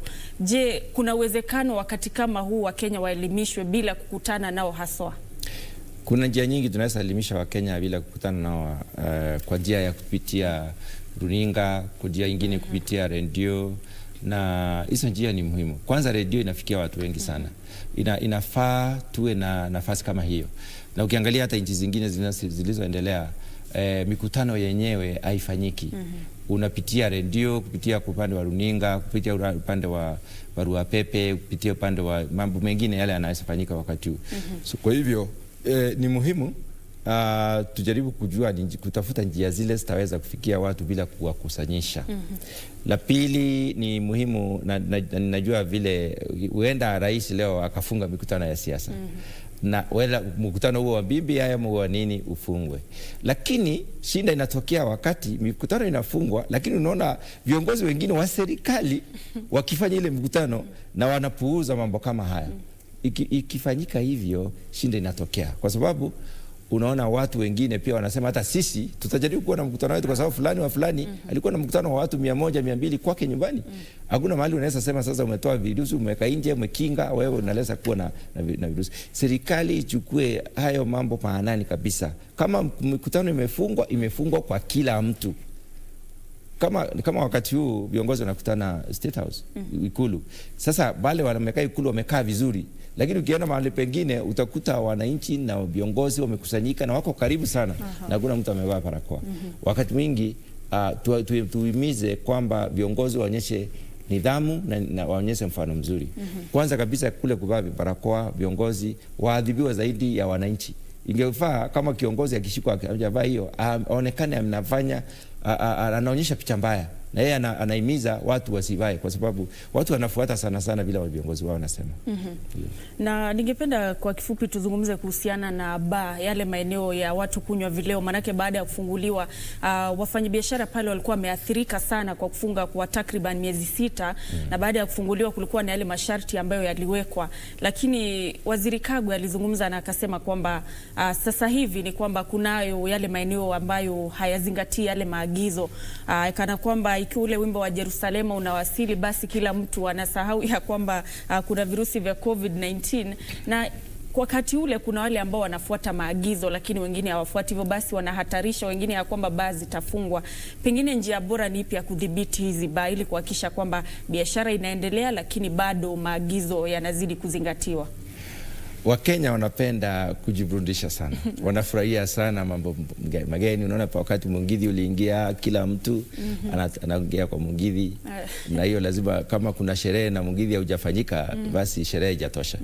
Na wakati huu sasa Jerusalema ndio hiyo, na mambo yanaenda namna hiyo. Lakini wacha niseme kwamba inawezekana kuenda kwa hoteli na mkala chakula chenu na hata vile vinywaji mkakunywa bila mtu kuambukiza mwingine. Shida iliyoko ni kwamba tunapuuza haya. Tunataka kukaa karibu sana, tunataka kukaa kwa vikundi vidogo, tumekusanyika kwa karibu ndio tuweze kuchangia mambo mengi. Ningehimiza kwamba Wizara ya Afya ichukue jukumu. Kituo chochote cha kusanyiko la watu, these public places, wakienda wakute hapa hujatimiza maagizo, hicho kituo kifungwe. Akifunga 2 3 hivi watu watatii zile taratibu zimewekwa na serikali. Ndio. Hivyo basi ikiwa serikali inachukua hatua kwa wale ambao wamekosa kutii maagizo badala ya kuchukua hatua kwa wote, maana kuna wale ambao wataathirika. Itakuwa ngumu sana, itakuwa vibaya, tutaenda vibaya sana tukifunga kila mahali. Wakati mwingine tumefunga angalau miezi 6 na uchumi umeharibika, na ingefaa sana kama tungeenda kwa kituo kwa sababu tuko na maafisa wa serikali ya kutosha. Hata ingefaa tuajiri hata wale wako nyumbani, ndivyo tuweze kufikia kila mahali. Wale wa public health waweze kufikia watu waangalie na wawe kila mtu ametengewa eneo lake lile anaweza kuwa akizunguka kila siku kuhakikisha kwamba taratibu zinafuatwa. Ukikuta kituo hawajafuata taratibu, kusiwe na mazungumzo, hicho kituo kifungwe kwa muda fulani. Na wakifungiwa muda fulani wakijua jirani yake anaendelea vizuri, watakapofunguliwa wataendelea vizuri. Hakuna haja kushika watu kuwapeleka seli ama kuwapeleka kule kotini, unakusanyisha watu tena. Kituo kifungwe mpaka wapewe nafasi pengine mwezi moja, wiki mbili. Wakishafungiwa wiki mbili na wengine wanaendelea na watapata njaa na ajira yao itaharibika. Kwa hivyo watatii zile taratibu zimewekwa na serikali.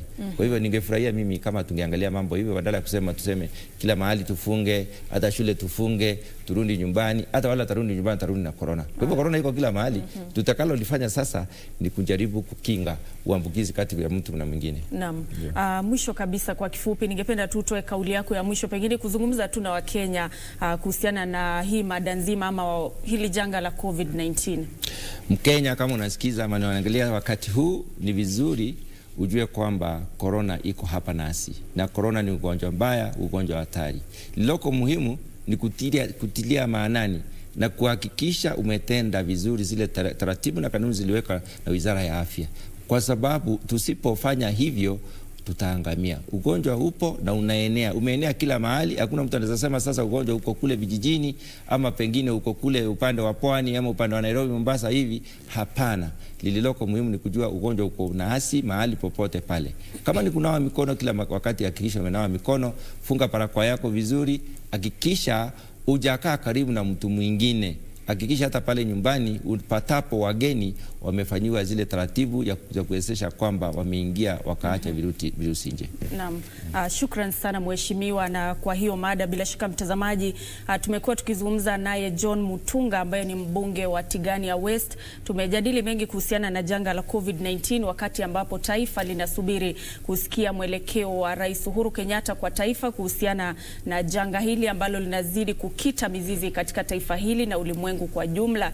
Na basi mie nafika kwenye tamati ya Tamrini ya Channel 1 nikiwashukuru sana wote waliotazama na vilevile kuchangia katika mada hii.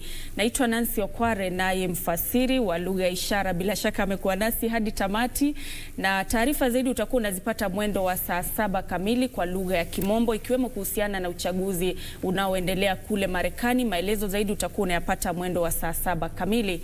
Kwa heri mtazamaji, tukutane tena hapo kesho.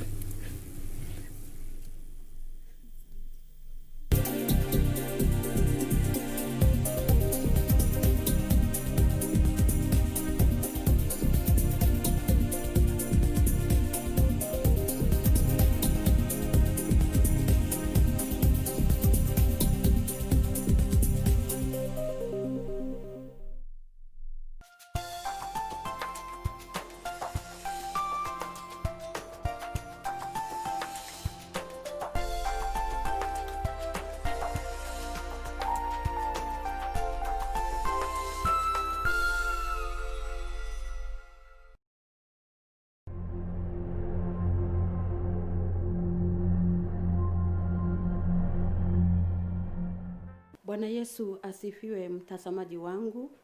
Siku ya leo na kusalimu kwa jina la Yesu Kristo.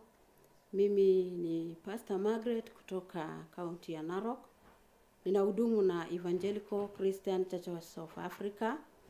Ningependa kwa siku ya leo nikaweze kuzungumza na wewe kwa sababu kupitia neno la Mungu iliyo katika kitabu cha Isaya 62 aya yake ya kwanza hadi 6.